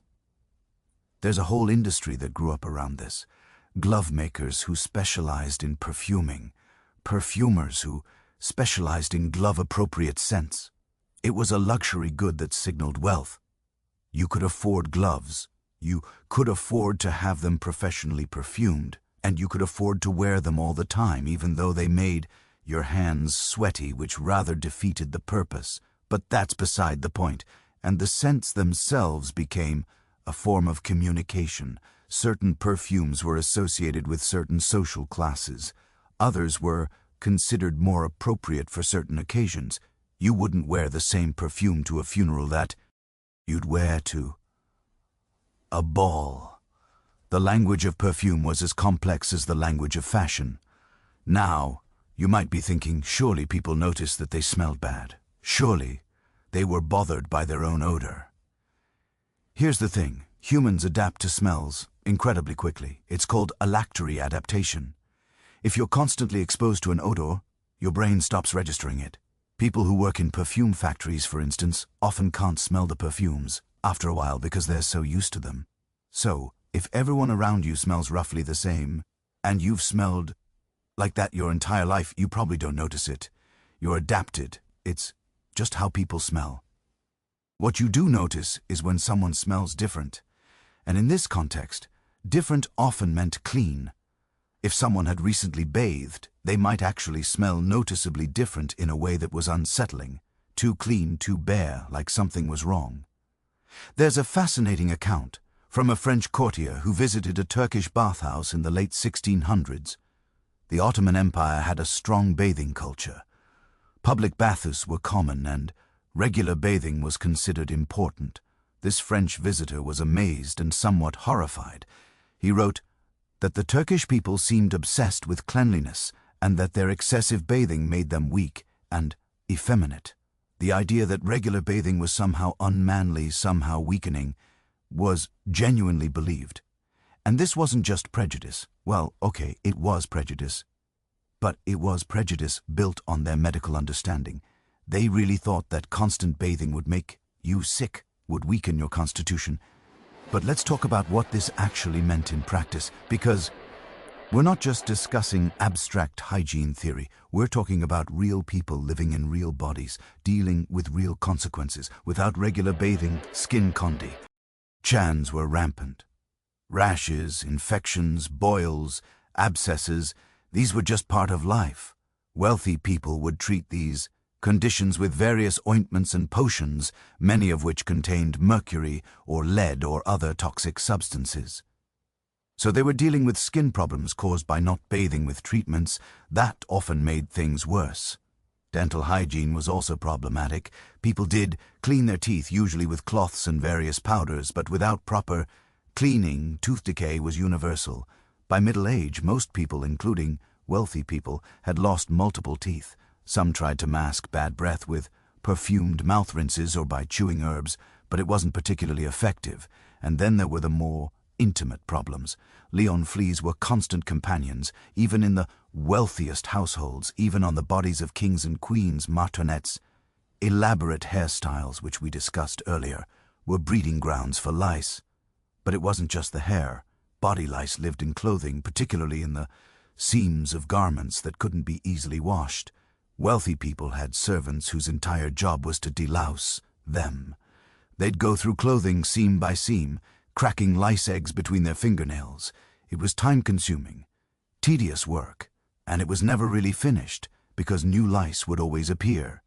There's a reason nitpicking became a term for overly detailed criticism. It comes from the practice of picking nits, lice eggs, out of hair and clothing, a constant, necessary, irritating task. Some people try to deal with the lice problem by coating their bodies in mercury-based ointments. Because if there's one thing we've learned from history, it's that poison is always the answer. Spoiler, wasn't the answer. The mercury didn't really work on the lice, but it did cause mercury poisoning in the people using it. Now, I want to pause here and add, rest something you might be thinking. But wait, didn't any of these people realize they could just bathe? Didn't anyone figure out that water and soap actually work? The answer is some did. There were always a few people who went against the prevailing wisdom, and interestingly, they were often considered weird, eccentric, or even a bit inappropriate for it. King Henry IV of France, who ruled in the early 1600s, was known for having a particular body odor that some historians have speculated was especially strong. His mistress, Gabrielle d'Estrées, famously sent him a message once asking him not to bathe for several days before visiting her because she loved his natural scent. Whether this was genuine or just romantic flattery, we can't know. But the fact that she had to ask him not to bathe suggests that he bathed more regularly than was typical. And there were regional variations. In some parts of Europe, particularly in Germanic regions and Scandinavia, public baths remained popular much longer than in France or England. These cultures maintained more of a connection to Roman bathing traditions, but even there, by the 16th and 17th centuries, bathhouse culture was in decline, partly due to concerns about disease and partly due to the association of bathos with prostitution and immorality. The Protestant Reformation didn't help matters either. Protestant reformers often condemned baths as places of sin and depravity, and there was some truth to this. Many baths did double as brothel, but the result was that in Protestant countries, even the limited bathing culture that existed largely disappeared. So perfume became not just a luxury, but a necessity. It was armor against your own body, against other people's bodies, against the general electory assault of pre-modern life. And the interesting thing is this created a whole economic sector. Perfume makers in France, particularly in the town of Grasse in Provence, became incredibly wealthy and influential. Grasse had the perfect climate for growing flowers: jasmine, rose, lavender, and access to trade routes that brought exotic spices and animal ingredients from around the world. The perfume industry in Grasse employed thousands of people. It was one of the major exports of France, and it was built entirely on the premise that people didn't bathe and needed something to cover the smell. There's something almost beautiful about that in a strange way. An entire industry, an entire art form developed out of collective denial about basic hygiene. And the perfumes they created were genuinely sophisticated. These weren't just single-note scents. They were complex compositions with top notes, middle notes, base notes. The same structure we still use in perfumery today. Perfumers were artists, respected craftspeople. They created signature scents for noble houses the way designers create signature fashion today. Marie Antoinette had her own personal perfumer, a man named Jean-Louis Fargeon. He created custom scents just for her. One of her favorites was a blend of rose, jasmine, and violet. Another included bergamot, orange blossom, and a touch of musk. These weren't just random combinations. They were carefully composed to complement each other, to evolve over the course of hours as different notes faded or emerged. Fargeon kept detailed records of his formulas, and some of them survive. A company in France has actually recreated some of Marouinette's perfumes based on his notes. You can buy them today if you're curious what the Queen of France smelled like, though I should note she probably smelled like that perfume plus several months of not bathing, which is a rather different experience. The turning point came gradually. By the late 18th century, ideas about hygiene were starting to change. The Enlightenment brought new ways of thinking about the body, about health, about cleanliness. Some doctors began arguing that maybe, just maybe, washing yourself was actually beneficial. The discovery of germs and the development of germ theory in the 19th century completely transformed attitudes toward cleanliness, Suddenly, it wasn't about miasma and humors and open pores, it was about bacteria and viruses. And suddenly, bathing made scientific sense. Indoor plumbing helped too. It's one thing to argue that people should bathe more when bathing means hauling dozens of buckets of water, heating them over a fire, filling a tub, and then disposing of all that water afterwards. It's another thing entirely when you can just turn a tap. By the Victorian era, yes, the same era when people were eating arsenic, regular bathing had become the norm among the wealthy. Indoor bathrooms became a status symbol. Elaborate bathtubs, running water, even early versions of showers. Cleanliness became associated with morality, with civilization, with progress, and perfume evolved. It stopped being armor and became accent. Instead of covering up body odor, it was meant to enhance your natural clean scent. Perfumes became lighter, more subtle. The heavy musk and civet gave way to fresher, more floral compositions. But here's what I find fascinating. We never really gave up on the idea that we need to smell like something other than ourselves. We just changed what we think we should smell like. Today, most people in developed countries bathe daily, or even multiple times a day. We use soap, shampoo, deodorant, antiperspirant, body, spray, perfume, scented lotions, scented hair products. The average person might use a dozen scented products in a single morning routine. We've swung from one extreme to the other, from never bathing and drowning ourselves in animal musk to bathing constantly and drowning ourselves in synthetic fragrances. And interestingly, we're starting to see a backlash. There's a growing movement of people who argue we bathe too much, that we're stripping away beneficial bacteria, that we're damaging our skin with excessive washing. Some dermatologists agree. They suggest that for many people, showering every day isn't necessary and might even be harmful. So maybe, just maybe, we're finding a middle ground somewhere between Louis XIV's 3 baths in a lifetime and the modern expectation of daily showers. But the perfume industry, that's not going anywhere. The global perfume market is worth over $50 billion a year. We're still spending enormous amounts of money to smell like something other than ourselves. We've just decided that we should smell like ocean breeze or cucumber melon or lavender vanilla instead of civet cat musk. The impulse is the same. We want to control how we smell. We want to present a scent that's crafted, chosen, intentional, because in the end, smell is intimate. It's primal. It gets past all our rational defenses and hits us at an instinctive level. The way someone smells affects whether we're attracted to them, whether we trust them, whether we want to be near them. Louis XIV and his courtiers understood this.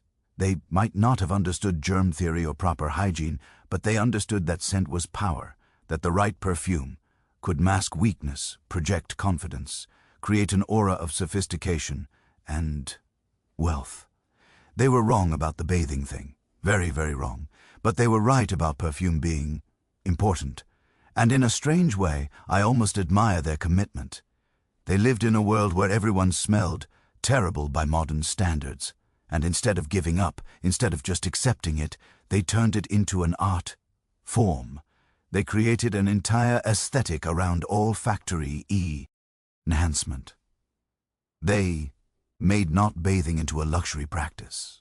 That takes a special kind of confidence, or maybe delusion, probably both. But before we judge them too harshly, before we feel too superior about our modern hygiene, let me ask you something. How much do you spend on scented products? How many different fragrances are in your bathroom right now? How often do you apply deodorant, perfume, cologne, scented lotion? Not because you actually smell bad, but just because you're supposed to. We're not drowning ourselves in civet musk anymore, but we're still spending billions of dollars and countless hours trying to smell like anything except what we naturally smell like.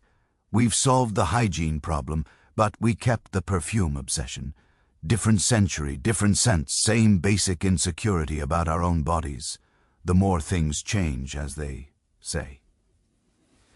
Now, we've explored how the wealthy covered up one kind of unpleasantness with perfume. But there was another area. where luxury and absurdity intersected in ways that might surprise you, because it wasn't just about personal hygiene or fashion or status symbols you could wear. Sometimes luxury was about the food, and not just any food. Food that was expensive, elaborate, and in many cases absolutely disgusting. Food that nobody in their right mind would actually want to eat, but that everyone pretended to enjoy because that's what wealth demanded.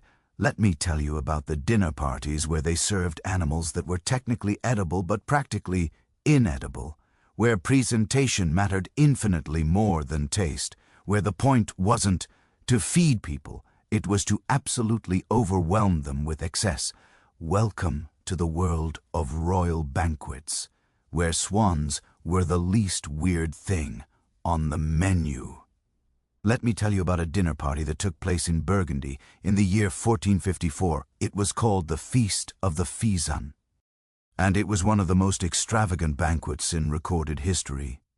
The Duke of Burgundy, Philip the Good, was hosting nobles from across Europe, and he wanted to make an impression. He wanted to demonstrate his wealth, his power, his sophistication. So what did they serve? Well, there was a pie, but not just any pie. This pie was enormous, the size of a small table, and when it was cut open, 28 musicians emerged from inside playing instruments. Live musicians hidden inside a pastry, playing a concert from within their edible prison. There was a giant model of a church with bells that actually rang, carried in by a live elephant. There was a moving mechanical lion that roared.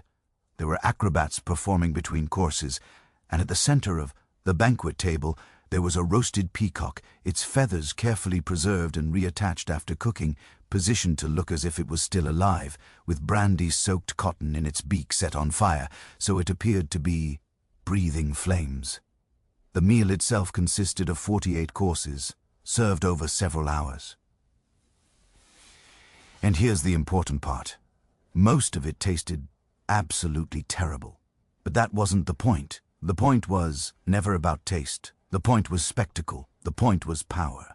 The point was proving that you could afford to do something this absurd, this excessive, this completely unnecessary. Welcome to the world of medieval and Renaissance banquets where dinner wasn't just a meal.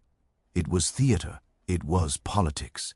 It was a demonstration of wealth. So extreme it bordered on madness.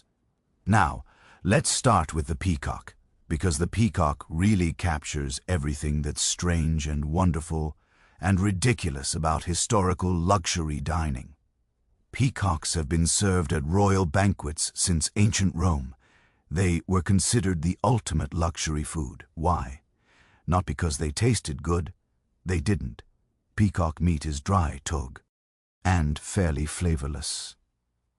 It's objectively worse than chicken, but peacocks were expensive to raise, difficult to obtain, and most importantly, they look spectacular. So, the preparation of a peacock for a feast was an elaborate process. First, you'd kill and pluck the bird, being very careful to preserve all the feathers intact. Then you'd roast the meat, usually over-roasted because nobody really knew how to cook peacock properly, and it was better to be safe than serve undercooked poultry to a duke. Then came the artistry. You'd take the roasted bird and carefully reattach all the feathers using wire and pins, reconstructing the peacock to look as if it were alive. The tail feathers would be spread in full display. The head would be positioned proudly upward. Sometimes they'd gild the beak and feet with gold leaf. And as I mentioned, sometimes they'd put flammable material in the beak so the bird appeared to breathe fire. The peacock would then be carried into the banquet hall in a procession, often accompanied by music and ceremony. Ladies would swoon, nobles would applaud, everyone would exclaim over how magnificent it looked, and then someone would actually have to eat it, and it would be disappointing every single time because, again, peacock tastes terrible. But you couldn't say that. You couldn't be the person who pointed out that the emperor's peacock was dry and flavorless, so you'd smile and nod and take small bites and compliment the host on their excellent taste and their magnificent presentation. This was the game, and everyone knew they were playing it.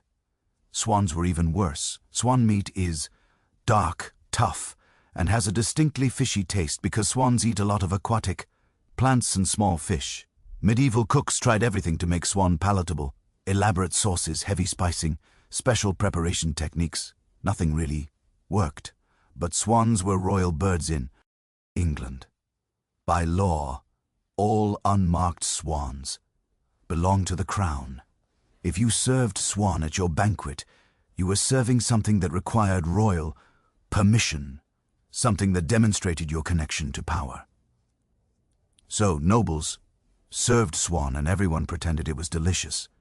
And the cooks probably went home and made themselves a nice chicken because at least that actually tasted good.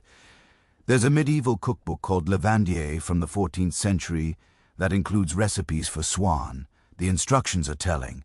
The swan must be well larded, meaning covered in fat to keep it from drying out, served with a sauce so heavily spiced that you can't taste the meat, and garnished elaborately to distract from the actual eating experience.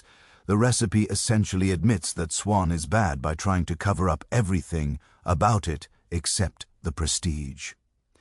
Now, you might be wondering, was all feast food this impractical? Did nobility ever just enjoy a good meal?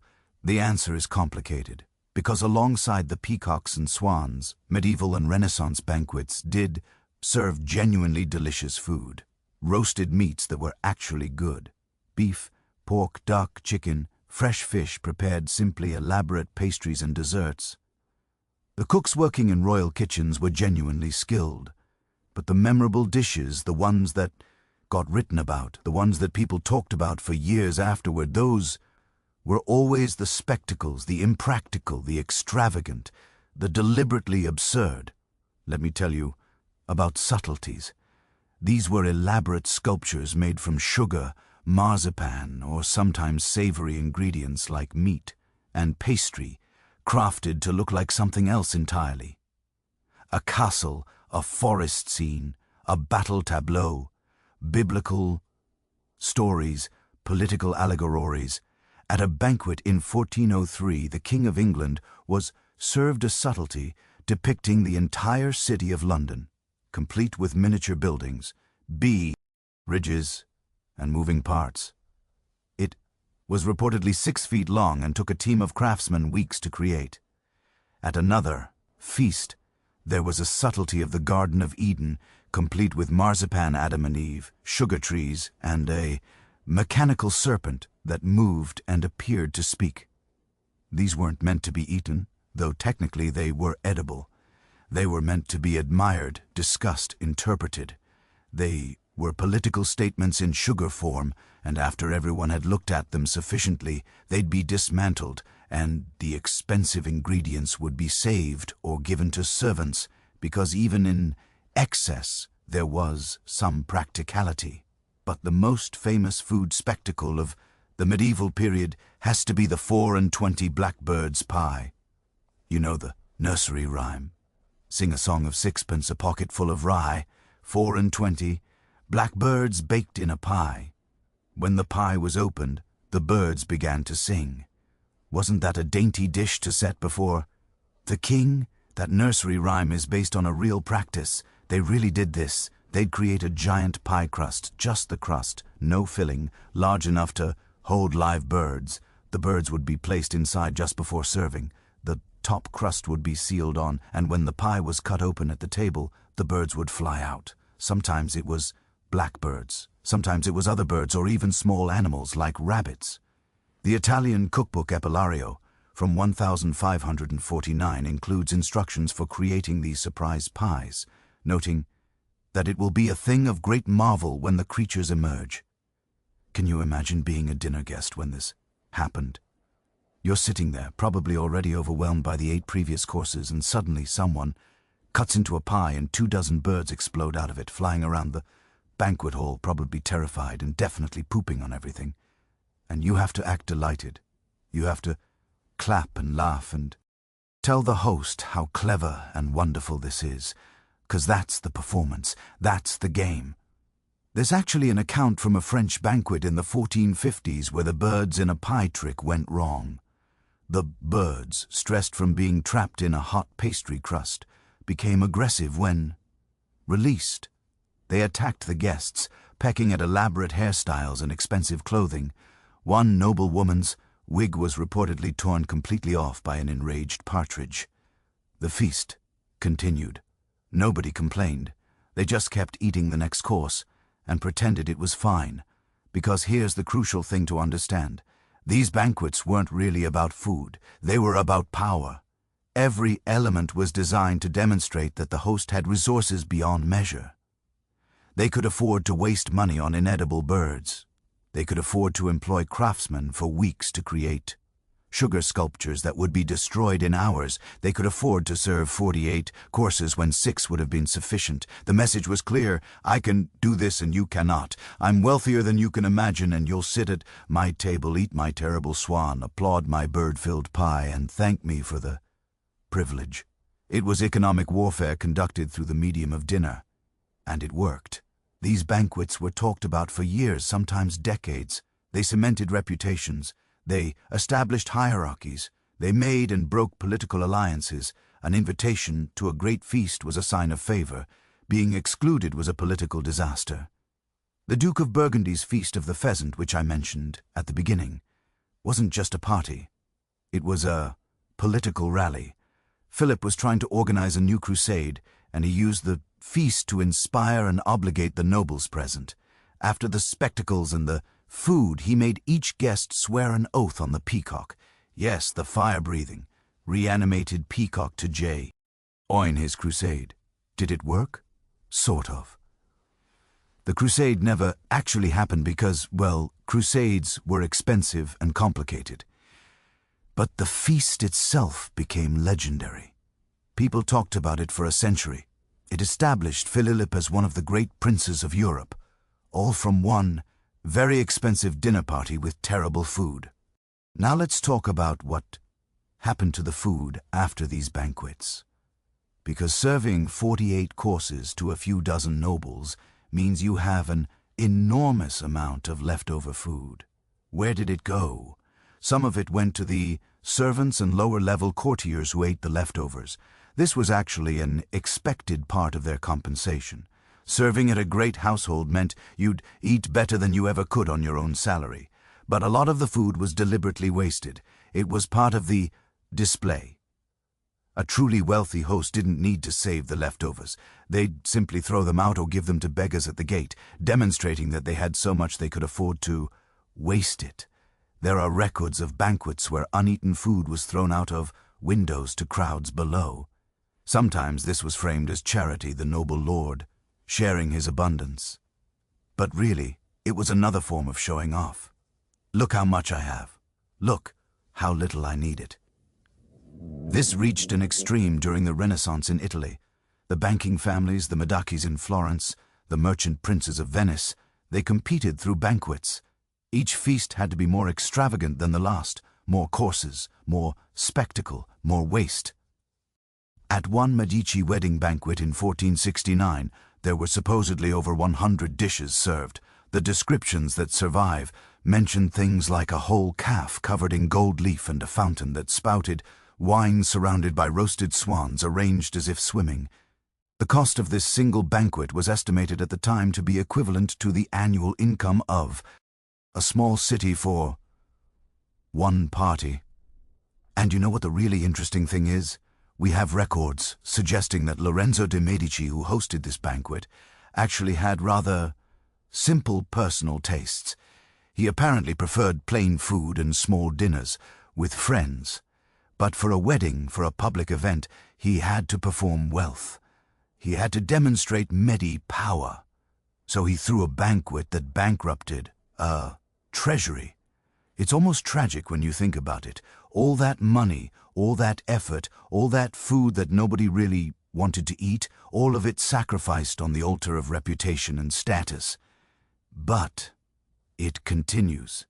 We haven't stopped doing this. We've just changed the specifics.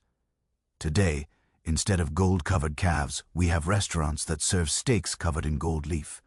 Seriously, there are steakhouses in New York and Miami where you can order a tomahawk steak covered in 24-karat gold for over $1,000. The gold is flavorless and adds nothing except expense. It literally passes through your digestive system unchanged. You're paying to eat something that your body will treat as waste. But people order it, they photograph it, they post it on Instagram because it's not about the taste. It's about showing that you can afford a $1,000 steak. It's the exact same impulse that made medieval nobles serve peacock, or consider those massive luxury sundaes that cost thousands of dollars, the ones served in crystal bowls with edible diamonds and gold leaf requiring advance notice to prepare. Nobody thinks they taste better than a $5 sundae from a regular ice cream shop, but that's not why people buy them. We even still do the spectacle element. There are restaurants where your meal is delivered by drone, or where dishes are presented in elaborate smoke-filled boxes, or where the chef performs with fire and knives in front of you. It's theater, just like the birds fly. Ing out of pies, just like the fire of breathing. Peacock, we haven't evolved past this. We've just made it slightly more hygienic and slightly less likely to involve actual birds pooping on the dinner guests. The psychology is identical. Wealth is demonstrated through excess, through waste, through the willingness to spend enormous amounts on things that are ultimately impractical. And here's the really interesting question. Does any of this make us happy? Did the medieval nobles enjoy their terrible swan? Do modern diners enjoy their gold-covered steak? I think about this sometimes because there's something almost sad about it. All that effort, all that expense to create an experience that's more about signaling than actual enjoyment. You're not having a good time. You're performing having a good time. And everyone watching knows you're performing, but the performance is the point. There's a moment at every truly extravagant meal where you have to decide, am I going to admit this isn't actually good, or am I going to play along? And almost everyone plays along. 'Cause playing along is how you stay in the game. The moment you say, actually, this gold-covered steak tastes exactly like regular steak, or you know what, swan is disgusting, you're out. You've broken the illusion. You've admitted you don't understand how wealth works. And wealth, it turns out, often works through collective pretending. We pretend the peacock tastes good. We pretend the $1,000 sundae is worth it. We pretend that Instagram-worthy food matters more than flavor. We pretend that luxury means better when often luxury just means more expensive. The medieval nobles knew this. They were sophisticated enough to understand the game they were playing. They just decided that playing the game was worth the cost. And maybe there's something almost admirable about that, about committing so fully to a PE. Performance, that you'll eat terrible swan and smile and compliment the cook, about understanding that sometimes social cohesion requires collective fiction. Or maybe it's just ridiculous. Maybe it's always been ridiculous. Maybe we should all just admit that peacock tastes bad and gold-covered steak is a waste of money and those birds should never have been in that pie. But we won't. We'll keep doing it because humans are weird and wealth is weirder, and sometimes the most expensive meal is the one that tastes worse but looks best. The Duke of Burgundy knew what he was doing. The peacock might have been dry, but the legend was delicious. And in the end, maybe that's what luxury food has always been about. Creating legends, creating stories, creating moments that people will talk about for years, even if nobody actually enjoyed the meal. Though I do wonder, did anyone at the end of that feast of the pheasant, after the musicians climbed out of the pie and the peacock finished breathing fire and everyone swore their oaths, did anyone sneak into the kitchen and just make themselves a simple roasted chicken, something that actually tasted good? I hope so. I really do. So, we've seen how the wealthy turned food into spectacle, how they served meals designed to impress rather than to satisfy. But there's another form of luxury that's even more physically demanding than eating terrible swan or wearing 20-in platform shoes. We've talked about what the wealthy did to their feet, their hair, their faces, their diets. But there's one part of the body that hasn't come up yet. One part that was transformed, compressed, and quite literally reshaped by the demands of fashion. Let me tell you about what happened when breathing became optional, when the very act of drawing breath was sacrificed for the sake of a perfect silhouette. It's time to talk about corsets. And I promise you, the RAA Liddy is so much stranger than you imagine. There's an X-ray from the early 1900s that I think about often. It shows the skeleton of a woman who wore tightly laced corsets for most of her adult life. And what you see is disturbing. Her rib cage isn't the normal barrel shape that human ribs are supposed to form. Instead, it's compressed into an hourglass. The lower ribs, the floating ribs that are supposed to protect your organs, are bent inward at sharp, unnatural angles. Some of them overlap. Her liver, which you can see the shadow of in the X-ray, has been pushed down and to the side, compressed into a space about half its normal size. Her intestines are crushed upward. Her lungs have limited space to expand. This woman reshaped her skeleton permanently, irreversibly. Her bones, which grew during her teenage years while she was wearing progressively tighter corsets, formed around the constriction. Her body literally grew into a shape designed by clothing. And here's the thing that makes this image even more haunting. This wasn't rare. This wasn't an extreme case. This was what was expected. This was what beauty required.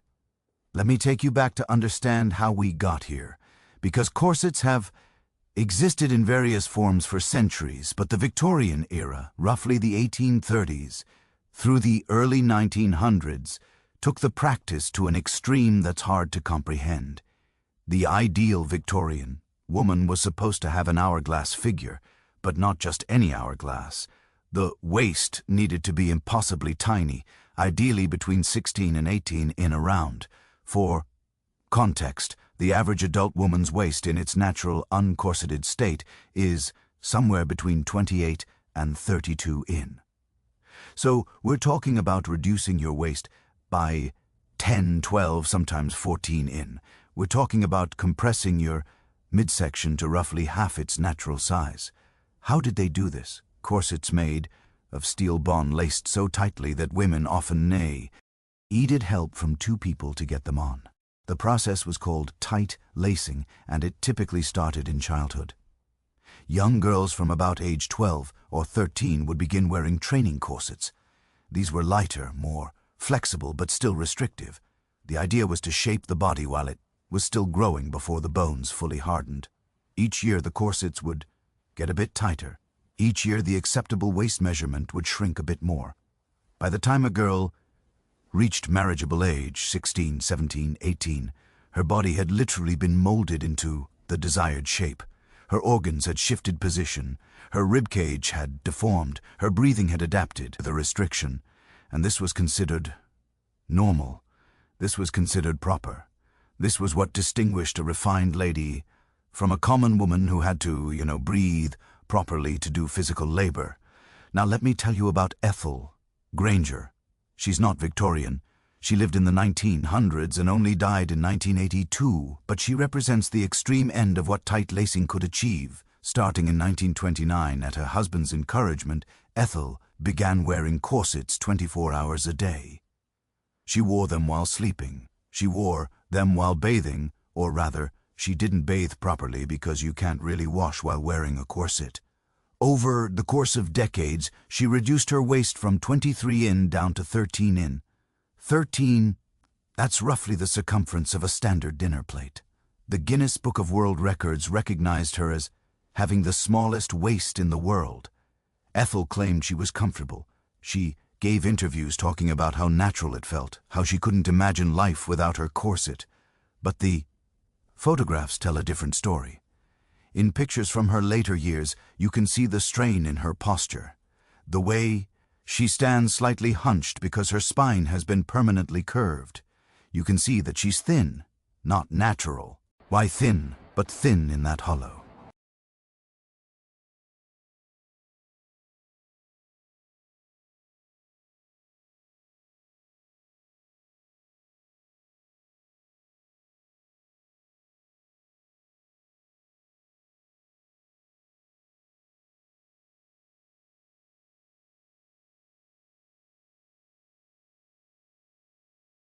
Way that suggests malnutrition, because there's only so much you can eat when your stomach is compressed to a fraction of its normal size.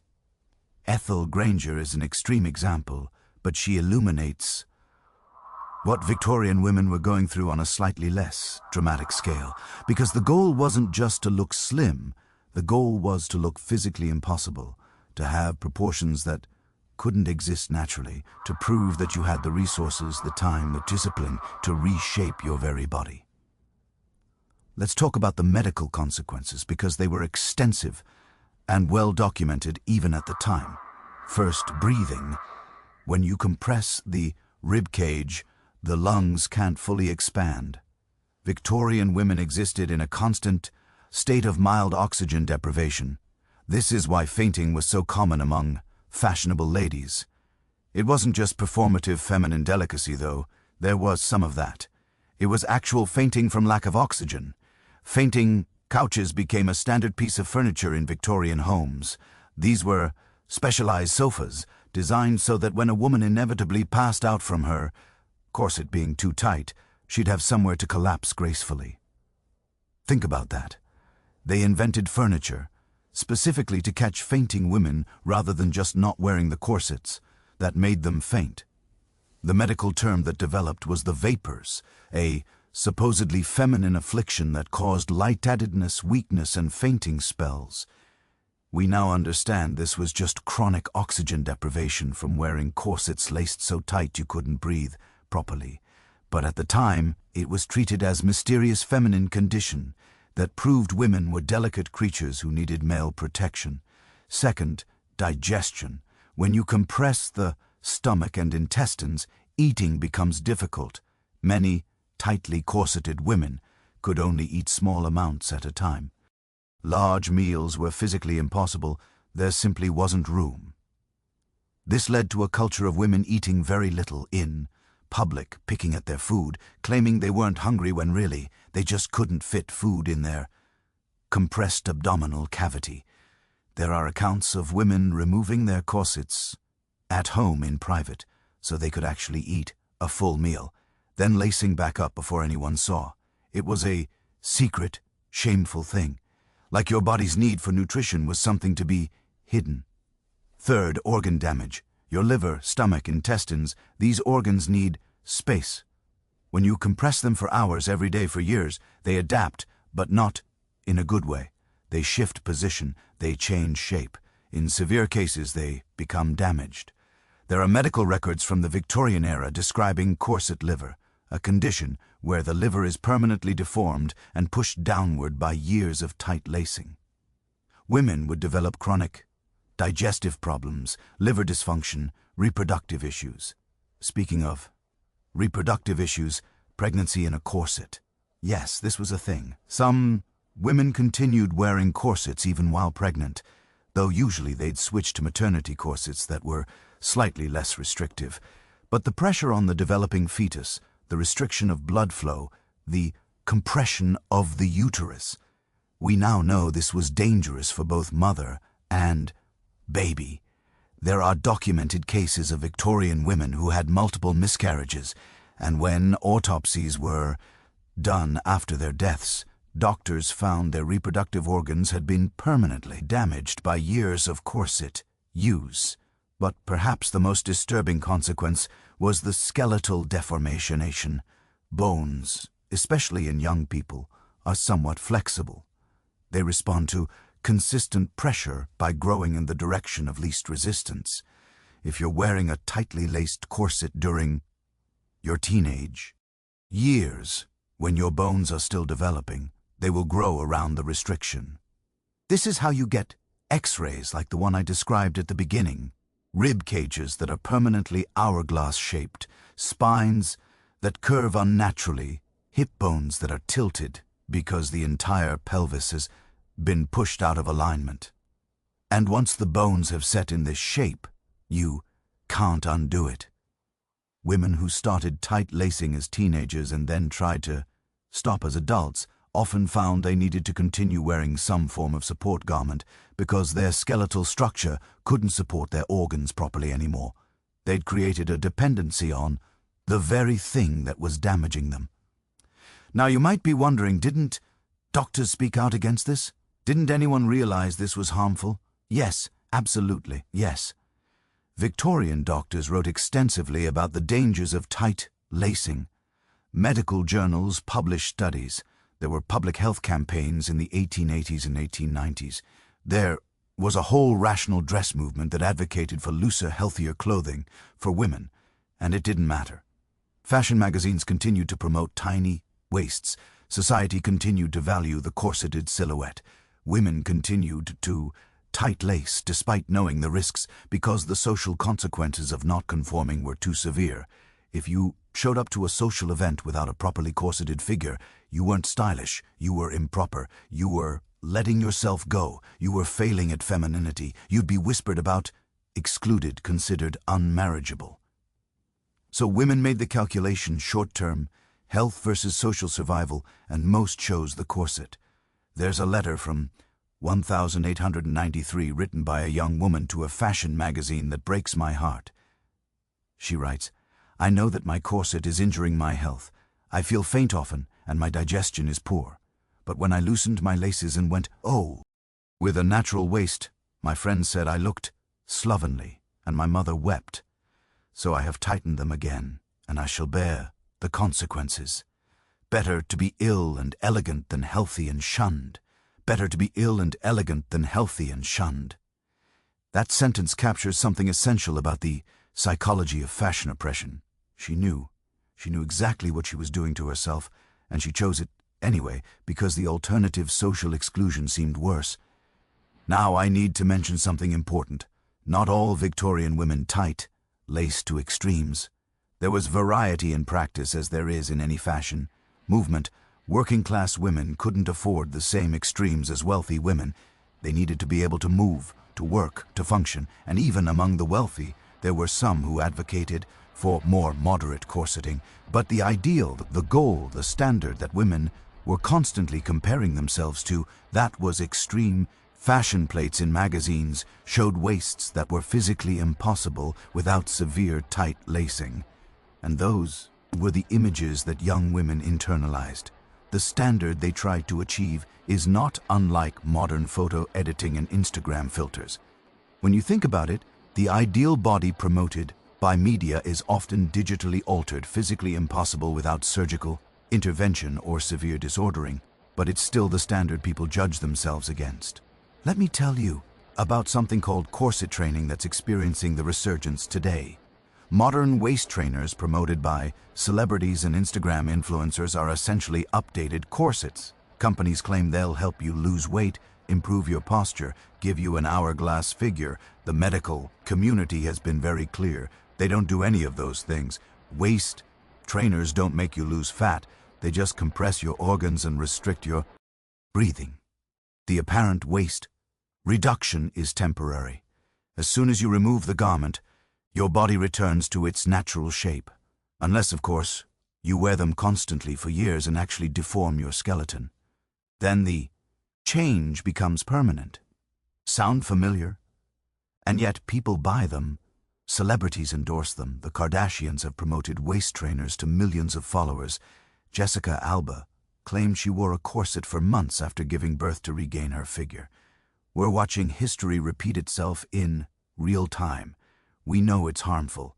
Medical professionals are trying to warn people, and it doesn't matter because the social pressure, the beauty standards, the promise of achieving the ideal body, they're too powerful.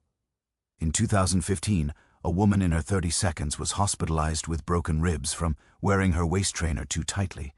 In 2018, there were multiple reports of women experiencing organ damage from prolonged waist trainer use. These stories make the news. And then people keep buying waist trainers because the impulse hasn't changed. The technology is different, the fashion is different, but the underlying calculation is the same. How much physical harm am I willing to endure for the sake of appearing attractive according to current standards? Victorian women answered quite a lot. They were willing to reshape their skeletons. They were willing to compress their organs. They were willing to exist in a state of chronic mild oxygen deprivation. They were willing to faint regularly, to eat less, to damage their health permanently. And we've answered quite a lot, too. We get cosmetic surgeries with significant complication rates. We take diet pills with dangerous side effects. We develop eating disorders. We wear shapewear so tight it restricts circulation. We do everything except address the fundamental problem, which is that our beauty standards are literally impossible to achieve healthily.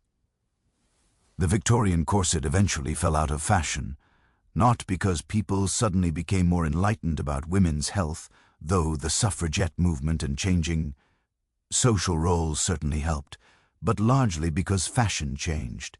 In the 1920s, the ideal silhouette became more straight and boyish. Suddenly, curves were out and a streamlined look was in. So, women stopped crushing their waists and started binding their breasts instead. Same impulse, different body part. We've never stopped doing this. We've just moved the pressure around. In the 1920s, it was flat chests. In the 1950s, it was back to tiny waists and emphasized curves. In the 1990s, it was extreme thinness. In the 2010s, it became curves again, but with a flat stomach, an almost impossible combination without surgical intervention. The specific requirements change, but the underlying demand remains. Your natural body is wrong. You must modify it regardless of the cost. And here's what really gets me. We have the X-rays, we have the medical records, we have documented proof of exactly what tight lacing did to women's bodies. We've seen the broken ribs, the deformed organs, the compressed lungs. We know the cost. And somehow knowing the cost hasn't stopped us from calculating that it's worth paying. There's a photograph I saw once.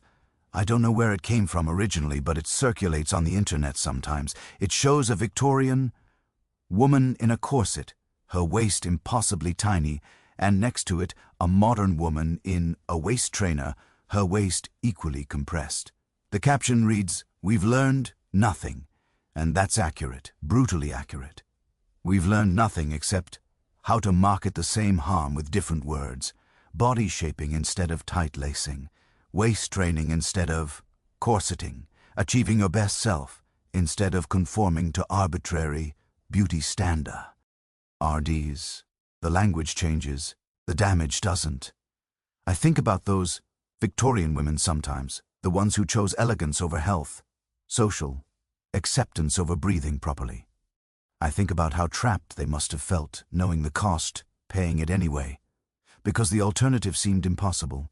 And then I think about modern beauty culture, about the procedures and products and practices that we know are harmful, that we engage in anyway, and I realize we're not looking back at them with superior understanding. We're looking in a mirror. We've just gotten better at lying to ourselves about what we're doing and why. The Victorian woman lacing her corset tighter, feeling her ribs compress, telling herself it was worth it. She wasn't ignorant. She wasn't a victim of her time, unaware of what she was doing to herself. She knew, just like we know, just like everyone who's ever made a dangerous choice for beauty has known. The question isn't whether we know better. We do. We always have. The question is, what are we willing to sacrifice? And for most of history, the answer has been quite a lot, more than we should, more than is safe, more than is sane. Because beauty, it turns out, has always demanded sacrifice. And we've been willing to provide it over and over again in every era, in every culture, in forms that vary, but in ways that fundamentally don't change at all. The corset might be gone from everyday fashion, but the impulse that created it, the willingness to compress, to restrict, to harm yourself for the sake of an ideal that's eternal. And until we address that impulse, until we genuinely question why we're so willing to hurt ourselves for beauty, we'll just keep inventing new ways to tie ourselves into different shapes, different century, different garment, same broken ribs. We've explored what people were willing to do to their bodies, the compression, the restriction, the sacrifice of basic comfort and health. But there's another category of historical luxury that's even stranger, things that were valued not because they did anything, but simply because they existed. Objects so precious, so rare that they became symbols of wealth in themselves. And sometimes these objects weren't just rare, they were deadly. Sometimes the luxury item you wore on your body or kept on your shelf could literally kill you. Let me tell you about the jewels that poisoned, the accessories that assassinated, and the decorative objects that were beautiful, expensive, and lethal. In the spring of 1538, Pope Clement IX fell suddenly and mysteriously ill. He'd been healthy just days before, but now he was suffering from severe abdominal pain, vomiting, and fever. His doctors were baffled. They tried every treatment they knew: bloodletting, bar, herbal remedies, prayers. Nothing worked. Within weeks, the Pope was dead. Bar. The official cause was recorded as natural illness, but rumors spread immediately. Whispers in the Vatican bar, oradors, murmurs among the cardinals, because several people at a recent papal dinner had noticed something unusual. The Pope's mushroom soup had seemed tauber, sparkle in the candlelight. It had glittered just slightly, as if dusted something crystalline. The Renaissance goldsmith Benvenuto Cellini Ater wrote in his autobiography about what he believed really killed Pope Clement II. Diamond dust ground into powder, mixed into food, served at a banquet. The diamonds would be stellus, odorless, invisible in the right dish. But as they passed through the digestive system, the incredibly hard, sharp particles would tear microscopic cuts in the stomach and intestines, internal bleeding, no visible wound, no obvious poison, just agonizing death that looked like natural illness. Whether this story is we can know for certain. Cellini was writing decades after the event, and he had a flair for dramatic storytelling. But here's what we do know. Diamond dust as a poison was absolutely a real practice. There are documented cases across Renaissance. Europe and the wealthy lived in constant, genuine fear of it. Because when you're at the top of society, when you have power and wealth and enemies, your luxuries become weapons. The very things that symbolize your status, jewels, precious metals, exotic foods, these can be turned against you. Your riches become your vulnerability. Let me tell you about Catherine de' Medici. She became Queen of France in 1547 when she married King Henry II. And Catherine was fascinated by poison, not in a casual, academic way. Catherine actively studied poisons. She experimented with them. She kept what historians later called her poison cabinet, a collection of over 200 different toxic substances carefully labeled and organized. Some of these were traditional poisons: arsenic, hemlock, nightshade, but Catherine's particular interest was in what she called subtle poisons, substances that could kill slowly, that wouldn't be immediately recognized, that could be hidden in food or drink, or even in objects people touched, and her most prized possessions, poison rings. These were actual rings, beautifully crafted, worn on the finger like any piece of jewelry. But they had a secret, a small hollow compartment, usually hidden under a decorative stone or behind a hinged bezel. Inside this compartment you could store poison, and at the right moment, with a subtle movement, you could release that poison into someone's drink or food, or even scratch their skin with the inside of the ring and introduce the poison directly into their bloodstream. Catherine reportedly owned dozens of these rings, different sizes, different styles for different occasions, and different poisons. Some were elaborate, obviously valuable, meant to be noticed and admired, which meant no one would suspect their true purpose. Others were simpler, more easily overlooked. There's a ring in the Medici collection in Florence that's believed to be one of Catherine's poison rings. It's a beautiful piece, gold, with a large emerald mounted on top. But when you examine it closely, you can see that the emerald lifts up on a tiny hinge. Underneath is a small cavity, just large enough to hold a few drops of liquid or a pinch of powder. Did Catherine actually use these rings to poison people? Almost certainly, yes. Though proving specific cases is difficult, we know she had political enemies who died mysteriously. We know she had both the means and the motive. And we know that poison rings were found in her possession after her death. But here's what's really interesting. Poison rings weren't just Catherine's eccentricity. They were relatively common among the European nobility. Having a poison ring was like insurance, a last resort, a way to maintain power or protect yourself or eliminate threats, and sometimes it wasn't even about murder. Some people kept poison in their rings for themselves as a suicide option if they were ever captured or faced torture or political disgrace. Having control over your own death was considered better than letting enemies control it. There's something almost beautiful about that in a dark way. A piece of jewelry that's simultaneously an ornament and a weapon and an escape route, all hidden in plain sight. Now, let's talk about another kind of deadly luxury, radium jewelry. In the 1920s and 1930s, radium was all the rage. It had just been discovered by Marie Curie, and people were fascinated by this substance that glowed in the dark. Radium was added to everything: paint, cosmetics, health tonics, and jewelry. Radium jewelry was exactly what it sounds like. Necklaces, bracelets, rings, brooches, all containing actual radioactive material. They'd glow with a soft green light in darkness. It was considered incredibly elegant, incredibly modern, incredibly fashionable.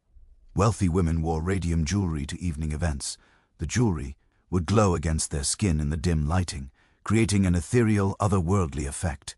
It was mysterious. It was scientific. It was the height of sophistication. It was also, of course, extremely dangerous.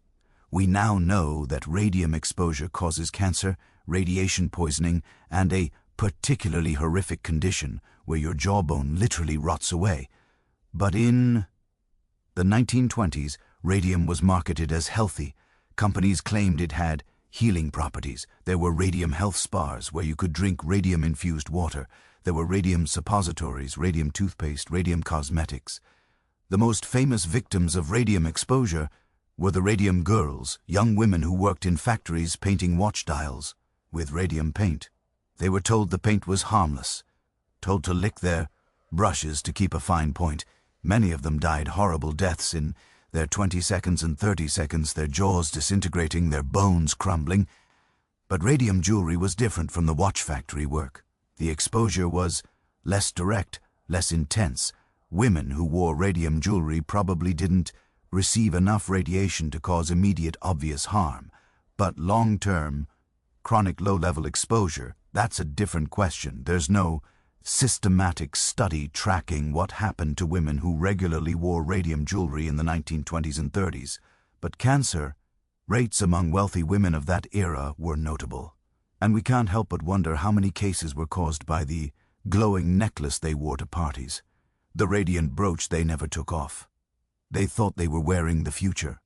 They were surely wearing death just slowly enough that they couldn't see the connection. Do you know what's eerily similar? Modern concerns about certain types of jewelry containing lead, cadmium, or other toxic metals, cheap fashion jewelry, particularly pieces imported from countries with less strict regulations, has been found to contain dangerous levels of these substances. Children's jewelry especially. There have been multiple recalls, but even expensive jewelry isn't always safe. Some gemstones are naturally radioactive. Diamonds, ironically, can sometimes contain trace radioactivity, not enough to be dangerous in the amounts used in jewelry, but still measurable. Uranium glass, which contains actual uranium and glows under UV light, was popular in the early 20th century and is now a collector's item. Vintage uranium glass pieces are still radioactive, though again usually at levels considered safe for display. The point is, we're still wearing things that could technically harm us. We've just gotten better at measuring the risk and deciding what level of exposure is acceptable. Now, I want to go back to the diamond dust for a moment because there's more to that story. The reason diamond dust was considered such an effective poison is because diamonds are the hardest natural substance on Earth. When ground, into powder. Each particle is essentially a microscopic blade swallowed. These particles pass through the digestive system, cutting as they go. The damage is cumulative and hard to trace. The victim doesn't die immediately. It takes days or weeks of internal bleeding. And here's the darkest part. Diamonds were so valuable that using them as poison was itself a status symbol. You had to be extremely wealthy to literally throw away diamonds by grinding them into powder. So diamond dust poisoning wasn't just murder. It was a statement. It said, "I'm so rich that I can waste precious gems just to kill you." There are accounts from Renaissance Italy of nobles competing over who could afford to poison their enemies with the most expensive substances. It wasn't enough to kill someone. You had to kill them expensively, ostentatiously. Your choice of poison became part of the message. Can you imagine that mindset? Or even murder becomes a luxury flex. But wait, it gets stranger because sometimes the jewelry itself was the point, and the poison was almost secondary. Let me tell you about memento mori jewelry. Jewelry designed to remind the wearer of death. This was hugely popular in the Victorian era, and it often incorporated actual death into the design. Mourning jewelry made from the hair of dead loved ones, lockets containing photographs of corpses, rings engraved with skulls, and the phrase memento mori, remember you must die. And sometimes, this is where it gets relevant to our story, these pieces contained actual poison, either as a symbolic element or as a practical one. There are documented cases of Victorian mourning jewelry that contained small amounts of arsenic. Whether this was intentional, the wearer wanted the option of suicide if life became unbearable after their loss, or whether it was contamination from the arsenic-based preservatives used on the hair, we often can't tell. But either way, people were wearing poisonous jewelry as a memorial to death, in a cultural practice that somehow combined grief and danger and luxury into a single object. The Victorians had such a complex, elaborate culture around death and mourning. Wearing jewelry made from your dead loved one's hair was considered beautiful, romantic, appropriate. It was a way to keep them close. And if that jewelry also happened to contain poison, well, that just added another layer of meaning, didn't it? Death and remembrance and the ever-present possibility of joining them. There's something deeply strange but also deeply human about that. The desire to keep the dead close, the fear of death, the fascination with death, the luxury built around death, all wrapped up in a piece of jewelry you could wear on your finger. Now, let's talk about something that's not quite poison, but is equally dangerous. Gem setting, practices that harm the jewelers more than the wearers. Throughout history, creating fine jewelry was actually a health hazard for the craftspeople involved. In the 18th and 19th centuries, jewelers commonly used mercury in the process of gilding metal. Mercury vapor is extremely toxic, and jewelers working in small enclosed workshops would breathe it constantly. Many developed Mad Hatter's disease, the same mercury poisoning that affected hat makers who used mercury in felt production. Jewelers also worked with lead solder, arsenic-based compounds for certain types of metal work, and various toxic substances for cleaning and polishing gems. The life expectancy of a working jeweler was significantly lower than the general population. They were creating objects of beauty and luxury, objects that would last for generations while slowly poisoning themselves in the process. So, the wealthy wore jewelry that might contain poison, but the people who made that jewelry were definitely being poisoned just by doing their jobs. There's an uncomfortable parallel to modern fast fashion and manufacturing conditions. The people making luxury goods often suffer so that wealthy consumers can enjoy the products. Different century, different specific hazards, but the same basic dynamic. Luxury is built on hidden costs paid by people we don't see. Let me tell you one more story because this one's almost too perfect. In 1867, Napoleon III of France hosted a banquet for the King of Siam. This was meant to be the ultimate display of French wealth and sophistication.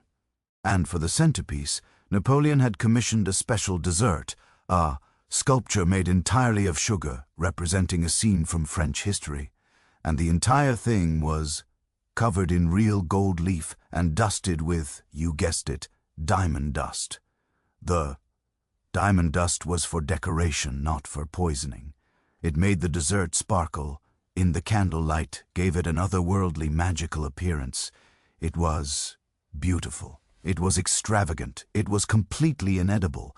The guests admired it, exclaimed over it, took turns walking around it to see it from different angles, and then they ate other desserts. 'Cause you couldn't actually eat the diamond, dusted sugar sculpture without risking internal lacerations. So Napoleon III created a dessert so luxurious it was dangerous, so expensive it couldn't be consumed, so beautiful it could only be looked at. A perfect metaphor for a certain kind of luxury, the kind that's divorced from function, that exists only to display wealth. That becomes actively harmful if you try to actually use it.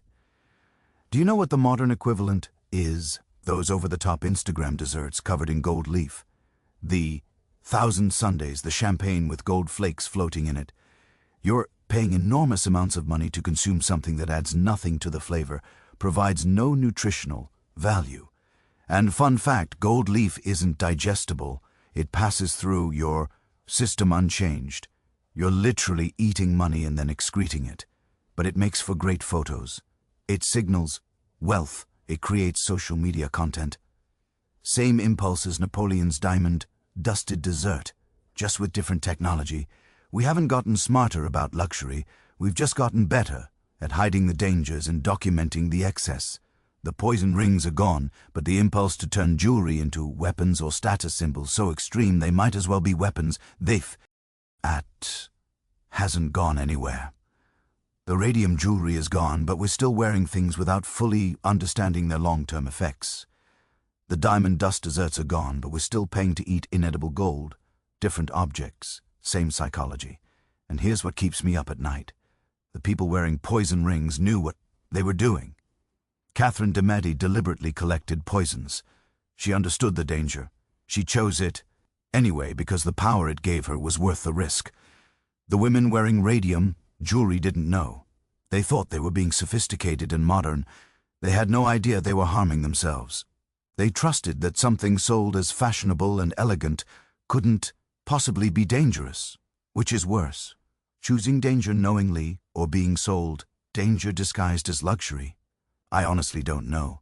What I do know is that luxury has always had a dark side, sometimes literally poisonous, sometimes metaphorically toxic, sometimes just absurd and wasteful in ways that become harmful when you really think about them. Your diamonds could be ground into powder and used to kill you.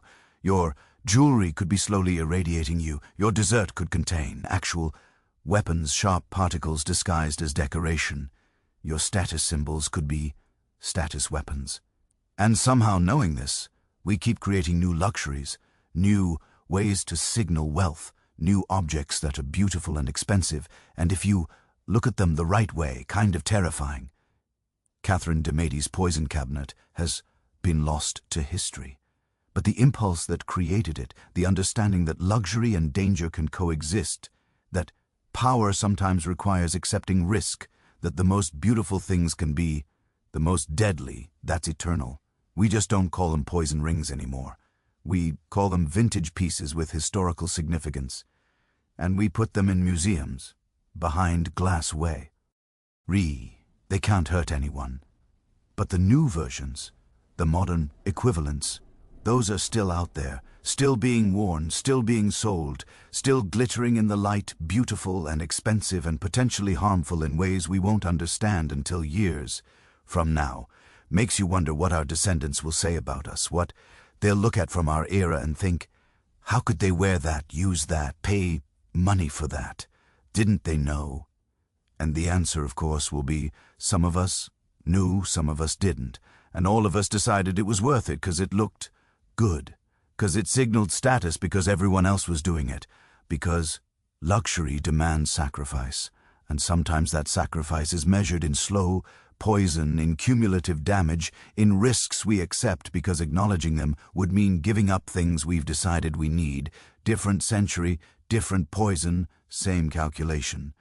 But jewelry wasn't the only category of luxury objects that were more about display than function, because while the wealthy were wearing poison rings and radium necklaces, they were also furnishing their homes with objects so valuable they couldn't actually be used.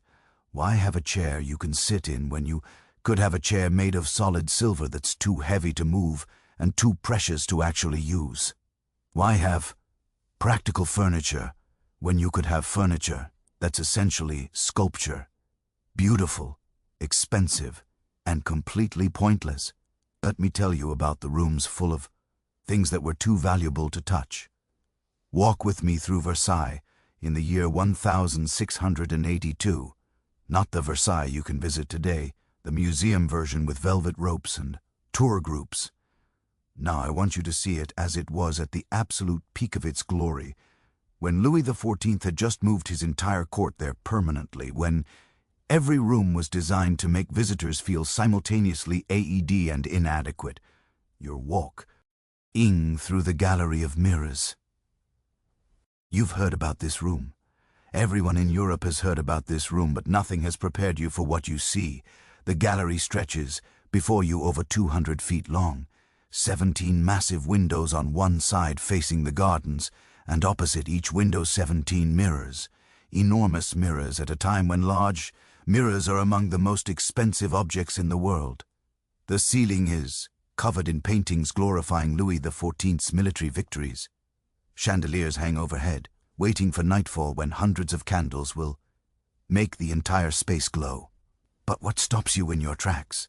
What makes you actually gasp out loud is the furniture. Every piece, and I mean every single piece, is made of solid silver.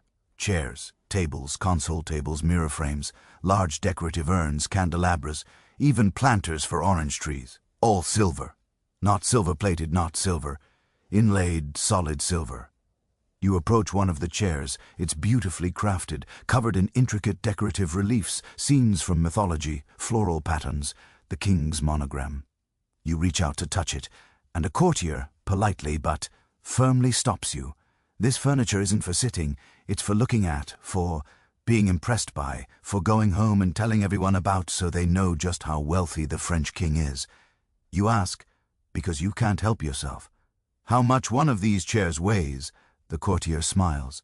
Over 200, he says. It requires 4 men to move even the smallest piece. 4 men to move a chair no one sits in. This was real. This actually existed.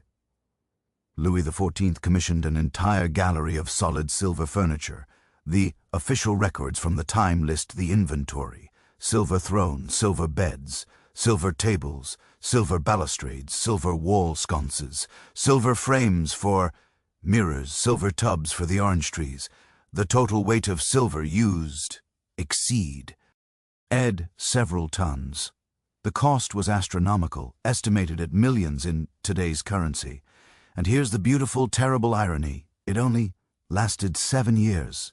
In 1689, France was at war again. Wars are expensive. Louis needed money desperately, and he looked at his gallery full of silver furniture, furniture that no one used, furniture that was literally just decorative metal. And he made a decision. He melted it all down, every single piece. The silver was turned into coins to pay for the war. The most spectacular furniture collection in European history, created solely to demonstrate wealth and power, was destroyed and converted back into its base monetary value. Today, nothing survives, not a single piece. We only know what it looked like from paintings and written descriptions. Louis XIV's ultimate status symbol lasted less than a decade before military necessity turned it into currency. There's something almost poetic about that. The furniture that was too precious to use turned out to be not precious enough to keep. But let me back up and explain how we got to the point where someone thought making furniture from solid silver was a good idea. Silver had always been valuable, of course, but in the 17th century, Spanish colonial mines in South America were producing silver in quantities never seen before. Ships full of silver were arriving in Europe regularly, and France, through various trade agreements and some good old-fashioned smuggling, had access to a lot of it. For Louis XIV, this presented an opportunity. France was in competition with Spain, with England, with the Holy Roman Empire. Wars were fought, alliances were made and broken, and soft power mattered as much as military power. If you could demonstrate that France was so wealthy, so powerful, that they could make furniture out of precious metal, furniture that served no functional purpose beyond showing off. That was a statement other nations couldn't ignore. It was economic propaganda, psychological warfare through interior design, and initially it worked beautifully. Foreign ambassadors would visit Versailles, see the silver gallery, and go back to their home countries to report. France is impossibly wealthy. They're making furniture out of money. How can we possibly compete with that? Some tried to compete. Other courts commissioned their own silver furniture, though never on the scale of their size. The Duchess of Portsmouth in England had a silver bed made. Several German princes commissioned silver tables, but these were single pieces, conversation starters. Louis had an entire room, multiple rooms actually. The Gallery of Mirrors was just the most famous. But here's what no one talks about. Solid silver furniture is actually terrible. Furniture. First, the weight. I mentioned the chairs required 4 men to move. This wasn't an exaggeration. Solid silver is extremely dense and heavy. A chair that would normally weigh 20 or 30 lb, if made from wood, weighed 10 times that in silver. You couldn't casually rearrange the room. You couldn't push your chair closer to the table. Every adjustment required servants and significant effort. Second, temperature. Silver conducts heat and cold extremely efficiently. In summer, the furniture would be uncomfortably warm to touch, heated by the sun streaming through those 17 windows. In winter, despite the fireplaces, the silver would be freezing cold. Sitting on a silver chair in January at Versailles would be like sitting on a block of ice. Third, tarnishing. Silver tarnishes when exposed to air. It develops a dark patina, which means that maintaining the silver gallery required constant intensive labor. Servants spent hours every day polishing all that silver to keep it gleaming. It was a Sisyphean task. Clean it today, and it would start tarnishing again tomorrow. So the furniture was too heavy to use, uncomfortable to touch, and required enormous maintenance. It was, functionally speaking, worse than furniture made from any other material. But that was the point. The impracticality was the luxury. Anyone could have comfortable, functional furniture. Only the King of France could have furniture so impractical it required an army of servants just to maintain it. Now I want you to think about this in terms of wealth signaling. Because what Louis XIV understood, what all extremely wealthy people throughout history have understood, is that real luxury isn't about having nice things. It's about having things that are so extravagant, so excessive, that they prove you have more resources than you could possibly need. Thorstein, an economist writing in the late 1800s, called this conspicuous consumption. The idea is that wealthy people don't just buy things because they need them, or even because they want them. They buy things because those things signal wealth to others. And the more impractical, the more wasteful, the more excessive the purchase, the stronger the signal. A comfortable chair signals nothing except basic sense. A chair made of solid silver that's too heavy to move and too cold to sit on. That signals I have so much wealth that I can afford to be completely impractical. I don't need functional furniture. I have servants to do everything for me anyway. This is why throughout history the truly wealthy have often owned things that are deliberately unusable. It separates them from people who are merely rich. Rich people have nice things they use. Wealthy people have spectacular things they don't use because using them would be beneath them. Let me give you another example from roughly the same era. Dining silver. Wealthy households in the 17th and 18th centuries would have mousse silver dining services.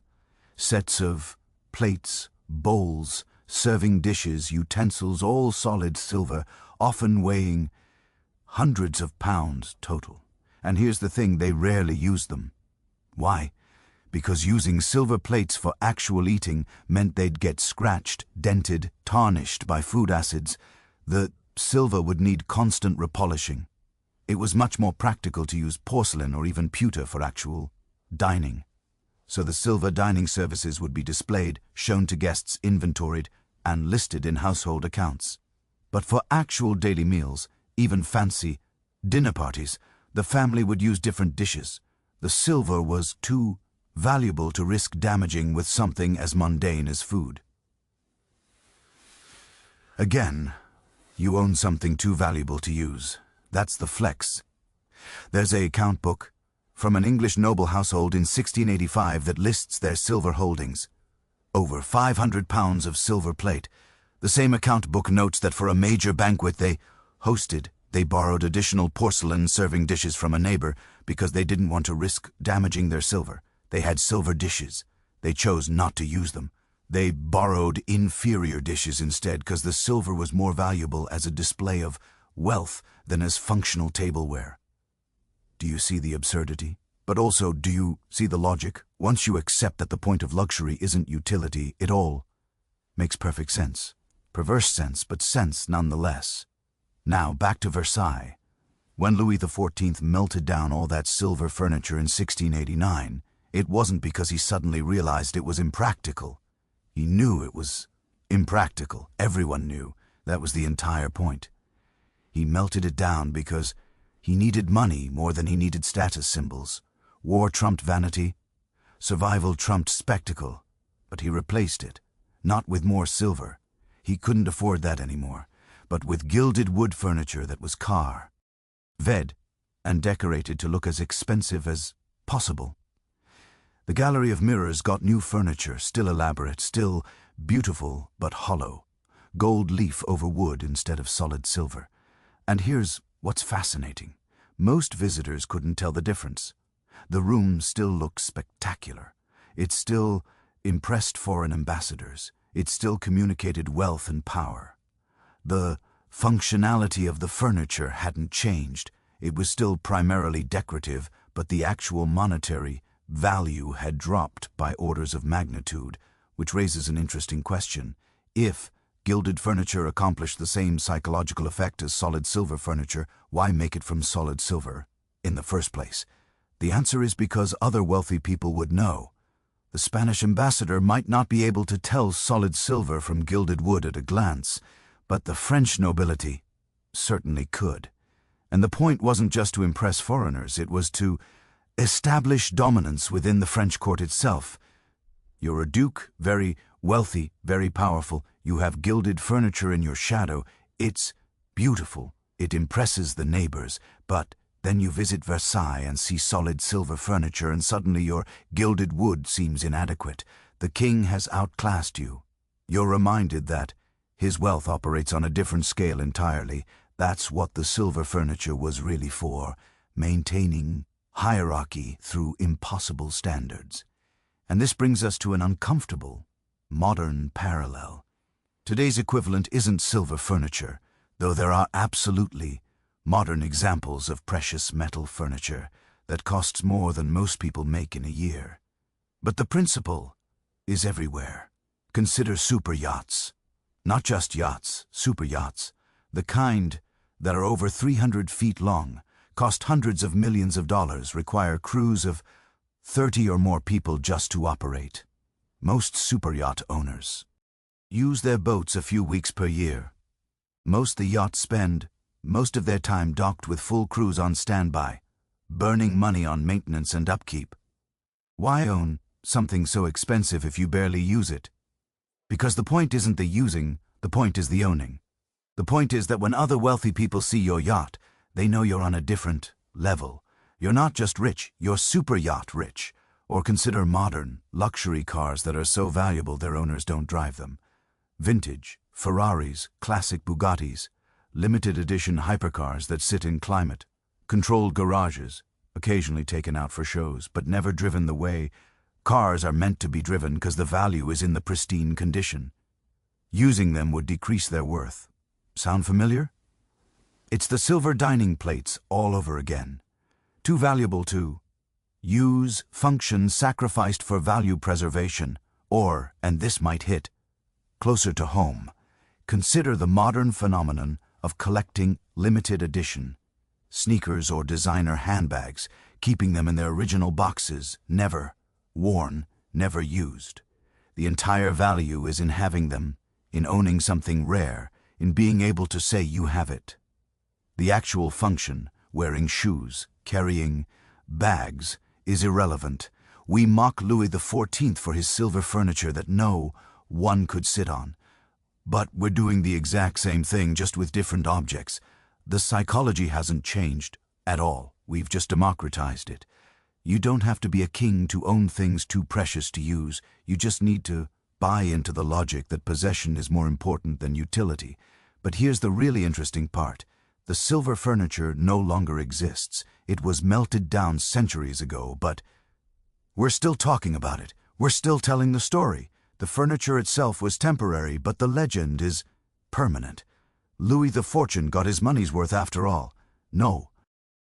From the 7 years the furniture existed, but from the 300 years of people being amazed by the story of the furniture, the spectacle outlived the object. The story became more valuable than the silver ever was, and maybe that's the real luxury. Not the thing itself, but the story the thing creates, the conversation it generates, the way it makes people think and talk and wonder. 'Cause I can tell you about silver furniture, and you'll remember that story. It'll stick with you. You might even tell someone else about it.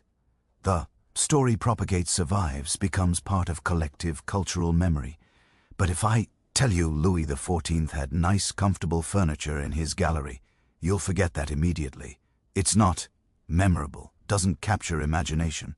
So perhaps the silver furniture was never really about the furniture at all. Perhaps it was always about creating a story so extravagant that people would still be telling it 3 centuries later. If that was the goal, and maybe it was, then it worked perfectly. The furniture is gone. The story remains. Louis XIV made furniture famous enough to outlive its own existence. That's a kind of immortality, isn't it? Very expensive, very impractical kind of immortality, but immortality nonetheless. And somewhere in whatever afterlife French kings go to, maybe Louis XIV is smiling because we're still talking about his ridiculous silver chairs 300 years later. Still impressed, still amazed, still telling the story. The furniture was temporary. The flex is eternal, different century, different material, but always the same message. I have so much that I can afford to have things I don't even need. I can make furniture from money. I can own objects too valuable to use. I can be so wealthy that practicality becomes irrelevant. And you standing in my gallery looking at my unusable furniture, you'll know your place. You'll understand the hierarchy. You'll be reminded that my wealth operates on a scale you can't even imagine. That's what the silver furniture was. That's what super yachts are. That's what any luxury object you can't or won't use is.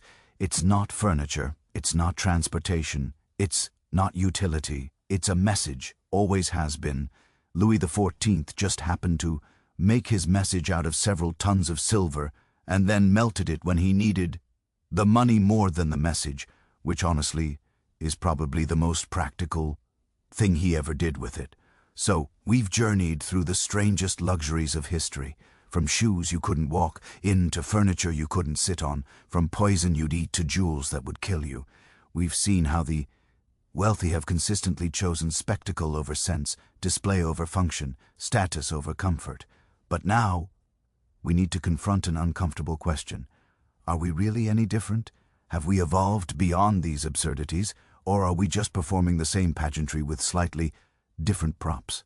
Because everything we've discussed, the Chopins, the arsenic, the corsets, the unusable furniture, we've judged from the safety of hindsight. We've looked back at history and thought, how foolish, how ridiculous. We would never, except we would, we do, we are. Let me show you how little we've actually changed. Scroll through Instagram right now. Go ahead. I'll wait. And tell me what you see in the first 10 posts. I'm willing to bet at least 3 of them feature someone doing something that would fit perfectly into the history we've been discussing. Someone wearing shoes they can't walk in, someone eating food that's been covered in something inedible for the sake of appearance, someone showing off something expensive that serves no practical purpose except to signal wealth. We look at the past and laugh. 20% in shops absurd. Eating arseni. C for beauty. Insane silver furniture. No one could sit on. Ridiculous. But let me show you a few things that are happening right now in our supposedly enlightened modern era, and you tell me if we've really learned anything at all. In 2019, a restaurant in New York called Serendipity 3 introduced a sundae that cost $1,000. The golden opulent sundae included Tahitian vanilla ice cream covered in 23-carat edible gold leaf, drizzled with a Mayday porcelana chocolate from Italy, topped with chunks of rare Chao chocolate covered with exotic candied fruits from Paris, finished with gold-draped truffles, and served in a crystal goblet with an 18-carat gold spoon that you got to take home. Does gold leaf taste like anything?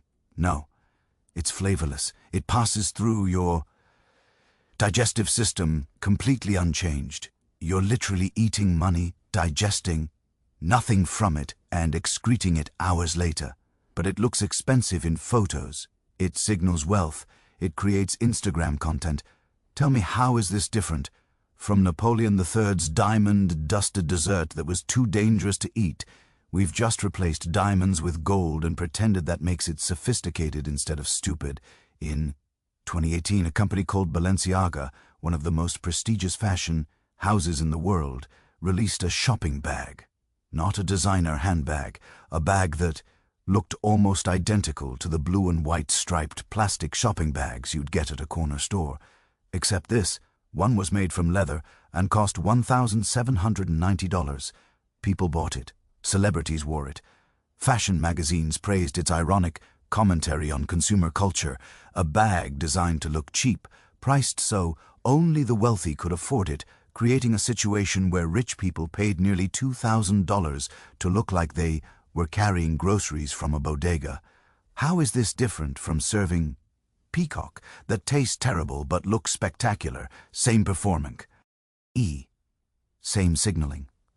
We've just replaced birds with bags.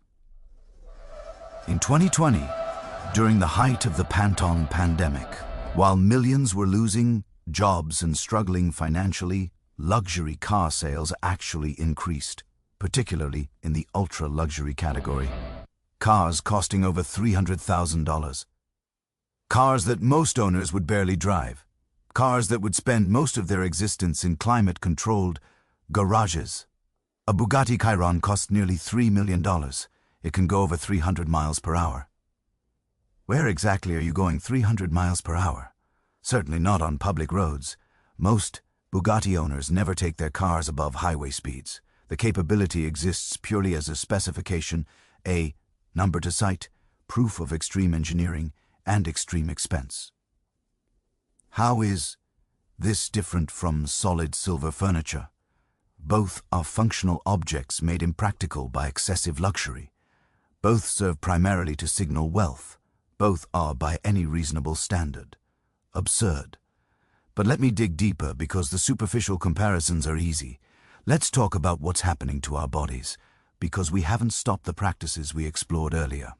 We've just rebranded them.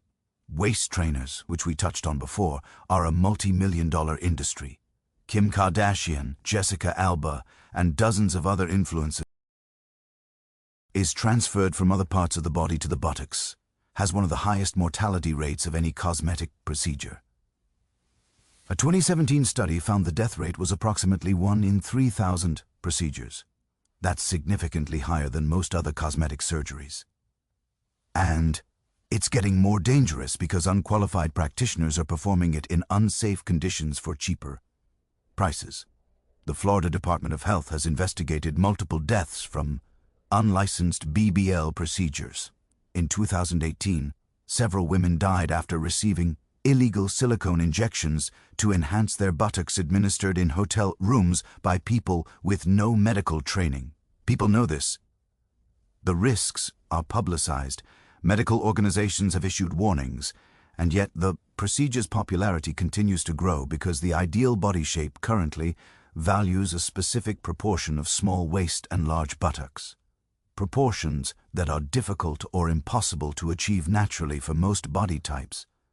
How is this different from eating arsenic wafers for pale skin? Both are dangerous practices undertaken to achieve a beauty standard. Both involve knowing risk. Both continue despite medical warnings. We've just moved from poison to scalpel.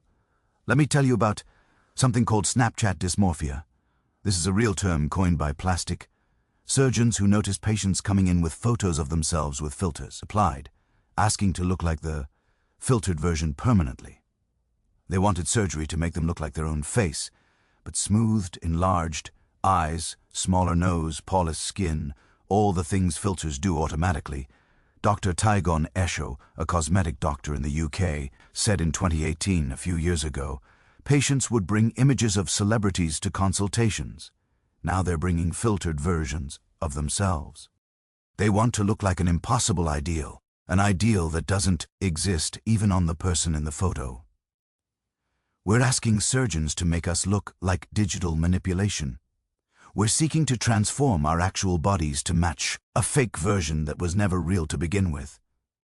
This is like Victorian women eating arsenic to look like they had tuberculosis, trying to make yourself resemble something that isn't actually healthy or real, but goes beyond bodies. Let's talk about how we live, how we present ourselves, how we perform wealth. There's a phenomenon now called flexing or flaunting, posting photos of expensive things, luxury experiences, designer goods, exotic vacations, all carefully curated to signal wealth and status. There are entire Instagram accounts dedicated to documenting this. Photos of private jets, designer shopping hauls, expensive restaurant meals. And here's where it gets interesting. A significant portion of this is fake. Rented private jets for photo shoots, borrowed luxury goods, meals at expensive restaurants that people can't actually afford, but charge to credit cards for the photo opportunity. There are companies that rent out private jets by the hour, not for travel but for photo shoots. You pay a few hundred, board an empty plane that's not going anywhere, take photos to post on social media claiming you're flying private, and leave. Pure performance. The appearance of wealth with none of the substance. How is this different from the nobles at medieval banquets, pretending to enjoy terrible swan while complimenting the host? It's the same performance, the same collective agreement to pretend we've just moved it from banquet halls to social media. There's a term in economics called Veblen goods, products that become more desirable as they get more expensive, defying normal supply and demand logic. They're named after Thorin Vane, who we mentioned earlier. The entire point of a Veblen good is that it's expensive. If it were affordable, it would lose its appeal. Supreme, the streetwear brand, has mastered this. They release items in deliberately limited quantities, creating artificial scarcity. A Supreme branded brick, yes, an actual clay brick with the Supreme logo, was released in 2016 and retailed for $30. It immediately sold out. Resale prices reached over $100 for a brick, a completely non-functional object that exists only as a collectible, proof that you were able to obtain it. This is solid silver furniture. Same logic, same flex, just smaller and more portable. And we collect these things. Limited edition sneakers that never get worn, kept in original boxes displayed on shelves. Designer handbags with protective coverings that never get removed. Luxury watches that stay in safes. We own things too precious to use. The Victorian aristocracy would feel right at home. But here's what really haunts me. We have access to all of history. We can see exactly how these patterns have played out. We can read about the consequences. We can look at the x-rays of corseted spines, the records of arsenic poisoning deaths, the accounts of how ridiculous the Chopin were. We have information that no previous generation had. We have scientific understanding. We have medical knowledge. We have economic analysis. We can see clearly how destructive and absurd these practices were. And we do them anyway. We just give them new names. Waist training sounds more scientific than tight lacing, and cosmetic procedures sounds more medical than beauty poisoning. Limited edition collectibles sounds more sophisticated than unusable luxury objects, but the psychology is identical. The behavior is identical. The outcomes are often remarkably similar. So what does this tell us? Are humans just doomed to repeat the same patterns forever? Are we incapable of learning? I don't think that's quite right. I think it's more complicated. Because here's the thing. The people buying waist trainers aren't stupid. The people getting risky cosmetic procedures aren't ignorant. The people collecting $1,790 shopping bags aren't unaware of the absurdity. The people faking luxury lifestyles on Instagram know they're performing. Everyone knows. Just like the Victorian women knew arsenic was dangerous. Just like the nobles knew peacock tasted terrible. Just like Marie Antoinette knew her Farouk hairstyles were impractical. Knowing doesn't stop the behavior, because the behavior isn't about individual choice in isolation. It's about social systems, about what's rewarded, about what's valued, about what determines your place in the hierarchy. If everyone around you is measuring worth through displays of luxury, through adherence to beauty standards, through performance of wealth, then opting out means losing social capital. It means being less visible, less influential, less valued by the systems that determine success. You can know the waist trainer is unhealthy, but if the modeling job requires a certain waist measurement, what are you supposed to do? You can know the Instagram flexing is fake, but if that's how your industry builds influence, and influence determines income, what are you supposed to do? The system creates the pressure. Individual knowledge doesn't relieve that pressure. This is why doctors speaking out against corsets didn't stop tight lacing. Why medical warnings about arsenic didn't stop its use. Why no amount of pointing out how uncomfortable chopines were made them go out of fashion until fashion itself changed. The absurdity isn't individual, it's systemic. And individual enlightenment doesn't fix systemic problems. But, and this is crucial, systems do change, fashion does evolve, beauty standards shift. The specific forms that wealth signaling takes do transform over time. Chopinasse eventually fell out of fashion, corsets became less extreme, arsenic cosmetics were eventually banned, silver furniture was melted down, not because individuals suddenly got smarter, but because the social and economic conditions that created those practices changed. Chopinasse fell out of favor when fashion moved away from the silhouette they created. Corsets relaxed when women's social roles expanded and required more physical mobility. Arsenic cosmetics were regulated when consumer protection laws developed. Silver furniture was melted when war made the monetary value more important than the symbolic value. The practices ended not through individual enlightenment, but through systemic change. So what does that mean for us, for modern luxury absurdities? It means that pointing out how silly waist trainers are won't end waist trainers. Explaining that gold leaf ice cream is stupid won't stop people from buying it. Laughing at fake Instagram luxury won't end the performance. What will end them or transform them or replace them with different absurdities is when the underlying systems change, when the algorithms that reward performance change, when the economic structures that make wealth concentration possible shift, when the beauty standards that create demand for dangerous procedures evolve. And those things do change. They change slowly, unevenly, often in ways we don't immediately recognize. But they change. 20 years ago, social media didn't exist. The specific performances we're doing now weren't possible. 20 years from now, whatever replaces Instagram will create different pressures, different performances, different absurdities. The specific form changes, the underlying human impulses, the desire for status, for beauty, for belonging, for recognition, those are probably eternal. But how those impulses get expressed, what behaviors they create, what practices they encourage, those are shaped by the systems we build. And systems, unlike human nature, can be changed. Not easily, not quickly, not by any individual acting alone, but collectively, gradually, systems do shift. The Chopins are gone. The arsenic wafers are banned. The silver furniture is melted. Not because humans got smarter, but because the conditions that made those practices make sense changed. Our current absurdities will pass, too. Not because we'll suddenly see how ridiculous they are. We already know they're ridiculous, but because the systems that reward them will eventually shift, and then we'll create new absurdities, different ones that will seem perfectly logical to us and completely insane to future generations. That's the pattern. That's what history teaches us. Not that we're doomed to repeat the same mistakes, but that we're doomed to make new mistakes that rhyme with the old ones. Different century, different technology, different specific practices, same underlying human drive, same social mechanics, same pattern of looking back at the past and thinking we're so much more enlightened while doing almost exactly the same things, with different props. The Venetian women in their chopins couldn't have imagined Instagram, but they would have understood Instagram perfectly. The performance is different. The impulse is identical.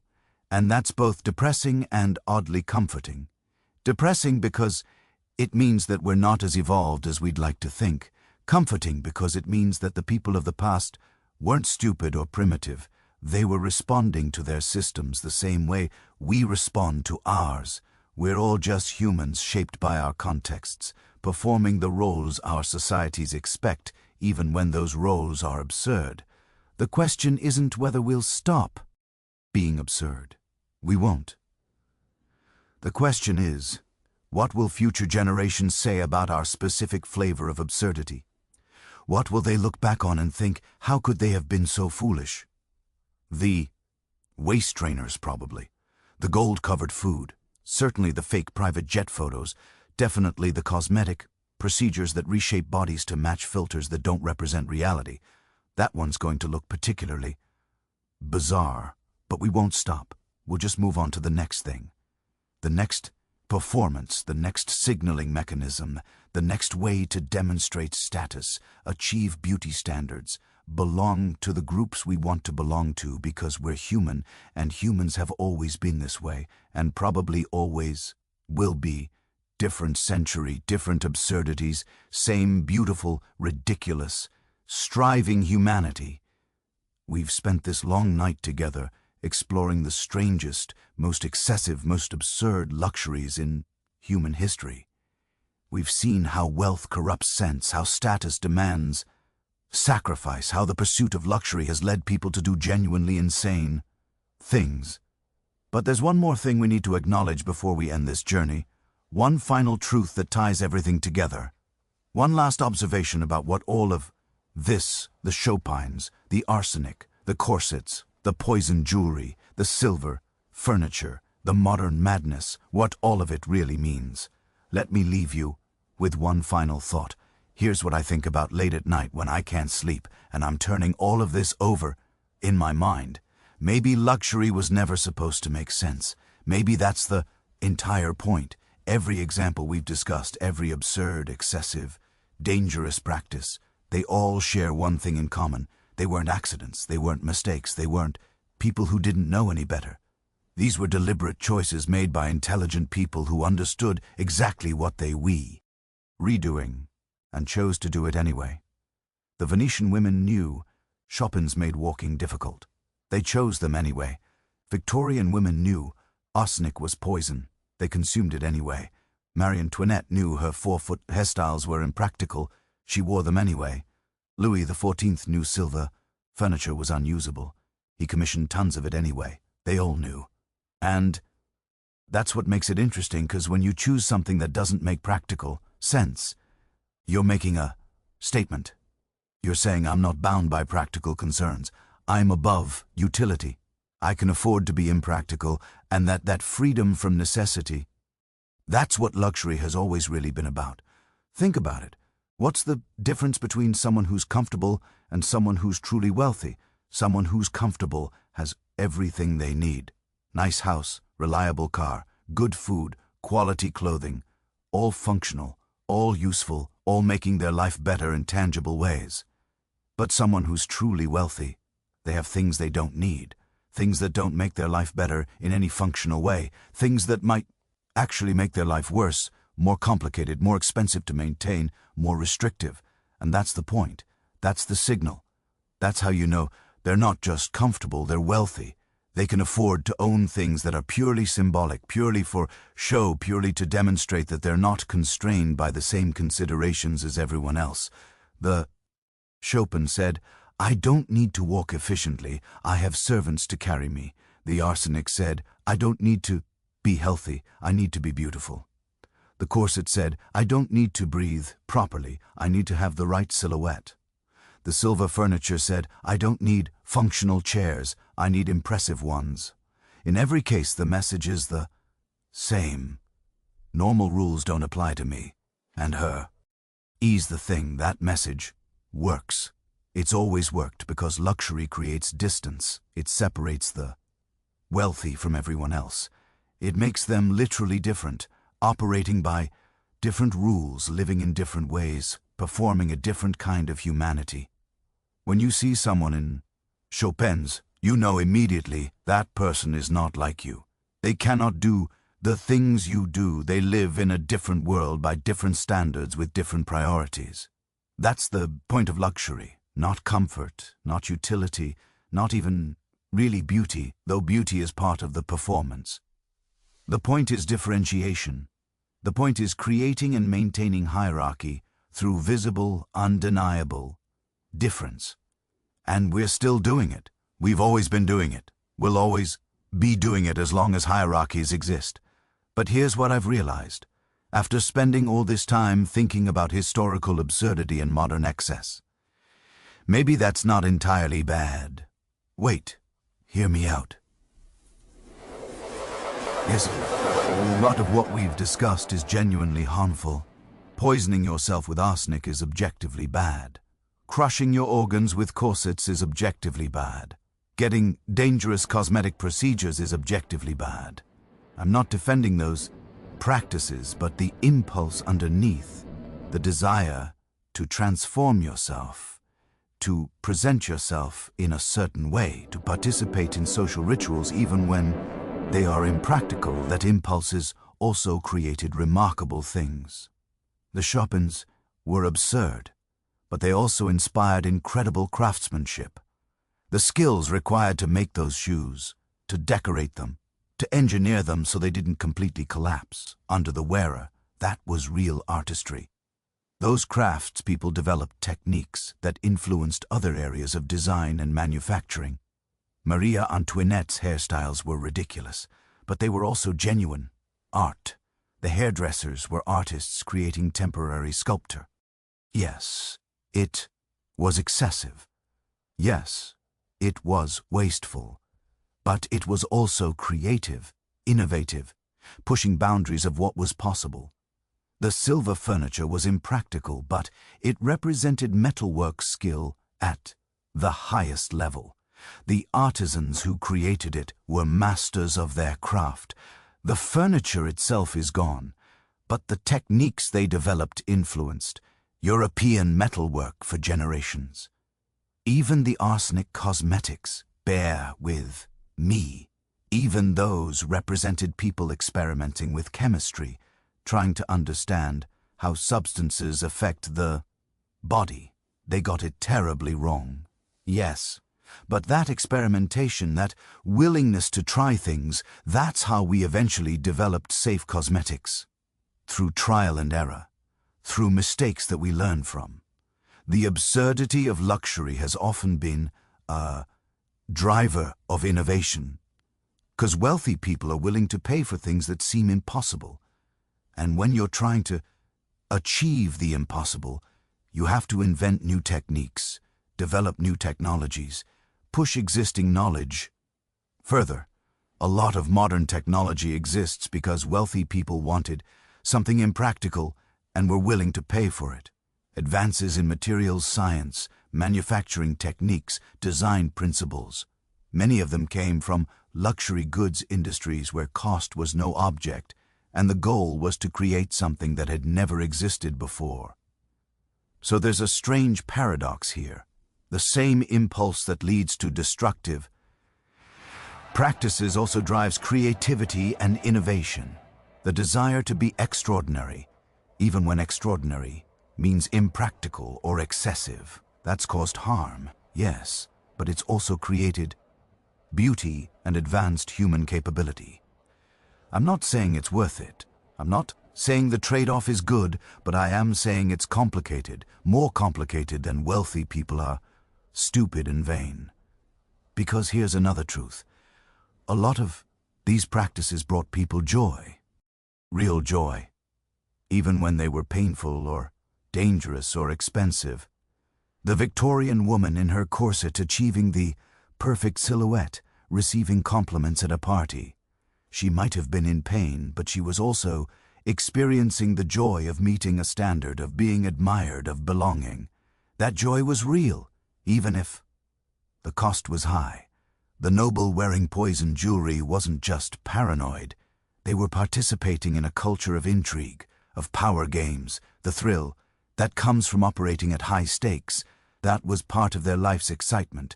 The Instagram influencer posing in a rented private jet isn't just shallow. They're experiencing the pleasure of performance, of creativity, of crafting an image and seeing it work. That's a kind of artistry, even if we don't respect it. The experiences were real. The joy was real. The pain was also real. The harm was also real. Both things can be true simultaneously, and maybe that's the most important lesson from all of this. Not that luxury is stupid, not that we should stop caring about beauty or status or belonging, but that we should be honest about the costs, clear-eyed about the trade-offs, aware of what we're choosing and why. The Victorian women who chose corsets over health, they made a choice. We can disagree with that choice. We can say the system that forced that choice was unjust, but we should acknowledge that it was in fact a choice. They weighed the options available to them and made a decision. Same with the modern person, getting cosmetic surgery or buying expensive shoes they can't walk in or performing wealth they don't have. These are choices. Choices shaped by systems. Yes, choices under pressure, absolutely, but choices nonetheless. And if we want different choices to be made, we need to change the systems that make certain choices seem necessary. Shaming individuals for participating in the systems they're born into doesn't accomplish anything. It just adds guilt to the existing pressure.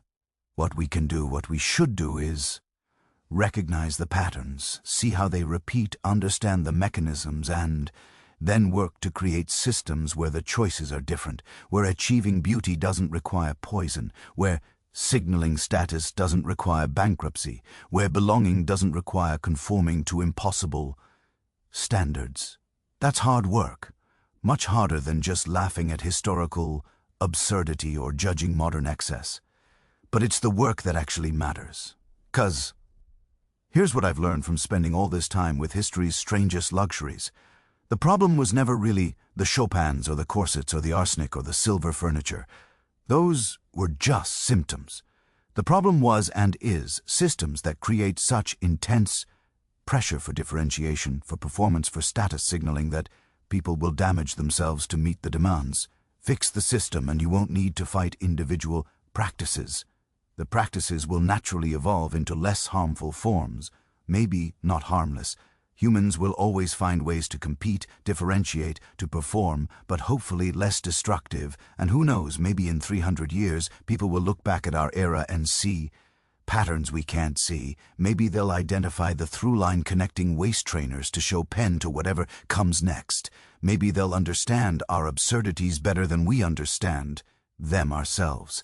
That's what history gives us: perspective, pattern, recognition, the ability to see ourselves in others, separated by centuries, but connected by the same basic human drives. We look at the past, and we see ourselves. We look at ourselves, and we see the future's past. We're all just humans, trying to figure out how to live, how to belong, how to matter. And sometimes, often, we get it hilariously, tragically, absurdly wrong. But we keep trying. We keep experimenting. We keep creating new ways to be excessive, new forms of luxury, new methods of signaling worth, different century, different methods. Same underlying hope that how we look, what we own, how we present ourselves, will somehow make us matter more, will make us more valuable, more worthy, more loved. It doesn't work. Of course, the Chopins didn't make the Venetian women more lovable. The arsenic didn't make Victorian women more worthy. The silver furniture didn't make Louis XIV more secure in his power. He melted it, all when he needed money. External luxury has never fixed internal worth. Status symbols have never created genuine status. Performance has never replaced substance. But we try anyway. We've always tried. We'll probably always try because we're human. And humans need to believe that there's something we can do, something we can buy, something we can wear or consume or own, that will change how we're seen, how we're valued, how we matter. And maybe the kindest thing we can do is acknowledge that drive without condemning it, understand it without encouraging its most destructive forms, see the humanity in the absurdity. The Venetian woman in her shop wasn't stupid. She was human, trying to navigate a system that valued certain aesthetics over practical sense. The Victorian woman eating arsenic wasn't ignorant. She was human, trying to meet standards that her society deemed necessary for worth. They were us. We are them, just in different costumes, with different props, playing slightly different versions of the same games. And somewhere 300 years from now, someone will look back at our era, at our waist trainers and our gold-covered food and our Instagram performances, and they'll either laugh at our foolishness or recognize themselves in our struggles. Probably both, because that's what history is. A mirror and a window, showing us both who we were and who we are, revealing patterns we keep repeating while somehow believing each time that we're doing something new. We're not doing something new. We're doing something eternal. The human struggle to matter, to belong, to be seen as valuable, expressed through the language and tools and possibilities of our specific moment in time. The Chopin are gone, but the impulse that created them, that's still here, still operating, still driving behavior, just in different forms. And maybe that's okay. Maybe that's just what it means to be human, to want more than we need, to reach for impossible standards, to create beauty and absurdity in equal measure, to confuse luxury with necessity and performance with authenticity. Maybe we'll never stop confusing luxury with madness, because on some level they're the same thing. Both are about exceeding necessity. Both are about going beyond what's required for survival. Both are about the uniquely human capacity to create meaning and hierarchy and desire out of things that, objectively speaking, don't really matter, but they matter to us. They've always mattered to us. And so we build Chopins that break our ankles, and powder that poisons our skin, and furniture too heavy to sit on, and Instagram feeds too perfect to be real. We know it's absurd. We do it anyway, because the alternative, admitting that we're just ordinary, just functional, just practical, that feels impossible, that feels like giving up on something essential to being human. The desire to be extraordinary, even when extraordinary means painful, even when it means expensive, even when it means ridiculous. That desire is eternal. The forms change, the desire remains. Different century, different madness, same beautiful, foolish, striving humanity, reaching for something more, always reaching, never quite arriving but find. Meaning in the reaching itself. And you know what? Maybe that's enough. Maybe the reaching is the point. Maybe luxury was never about the destination, the perfect waist, the perfect skin, the perfect status. Maybe it was always about the performance, the ritual, the shared understanding that we're all performing together, all reaching for impossible standards, all complicit in the beautiful absurdity of being human. The Chopins couldn't make you tall enough, the arsenic couldn't make you beautiful enough, the corsets couldn't make you perfect enough, the silver furniture couldn't make you secure enough, and our modern equivalents won't either, but we keep trying. And maybe that persistent, foolish, beautiful trying is what makes us human, what makes us interesting, what makes us worth studying 300 years later when new generations look back and marvel at our absurdities while creating their own. We're all just walking on impossible shoes, trying not to fall, pretending we're comfortable, hoping someone notices how hard we're trying, how much we're performing, how desperately we want to matter. And that shared struggle, that collective absurdity, that might be the most human thing of all. So here we are at the end of our journey through history's most ridiculous luxuries. We've seen how the wealthy turned wealth into performance, how they chose discomfort over ease, danger over safety, spectacle over sense. We've seen that we're still doing it. We haven't learned. We've just updated our costumes and props. We're the same humans driven by the same desires, making the same basic calculations about what we're willing to sacrifice for status, for beauty, for belonging. And maybe that's the final lesson. Not that we're doomed to repeat history, but that we are history. We're not separate from the people we've discussed. We're continuous with them. They are us. We are them. And whoever comes next will be us too. Looking back at our absurdities with a mixture of horror and recognition. The Chopins have crumbled. The arsenic bottles are empty. The corsets are in museums. The silver furniture is melted and gone. But the impulse that created them, the uniquely human drive to exceed necessity, to reach for impossible standards, to confuse luxury with worth that's eternal, will keep creating new absurdities, new ways to be excessive, new forms of beautiful, expensive madness. Because that's what humans do. That's what we've always done. That's probably what we'll always do. Different century, different luxuries, same pattern, same beautiful, ridiculous humanity, reaching for something more. Always reaching, never quite satisfied, but finding meaning in the reaching itself. And maybe, just maybe, that's what luxury has always really been about. Not the thing itself, but what the thing represents. The eternal human hope that there's something out there, something we can achieve or acquire or become that will finally make us feel like we're enough. We're already enough. Of course, we always were, but it's taken us thousands of years of Chopin and arsenic and silver furniture to even begin suspecting that might be true. And we still don't quite believe it. So we keep reaching, keep performing, keep confusing luxury with necessity and madness with sophistication. And honestly, maybe that's okay. Maybe that's just who we are. History's most ridiculous species, making history's most ridiculous choices, and somehow finding beauty in the absurdity. Thank you for spending this night with me, exploring the strange and wonderful and terrible ways that humans have pursued luxury throughout history. Thank you for listening as we walk through Versailles and Victorian parlor, through Renaissance banquets and Instagram feeds, through all ways we've tried to exceed our limits, and sometimes broken ourselves in the process.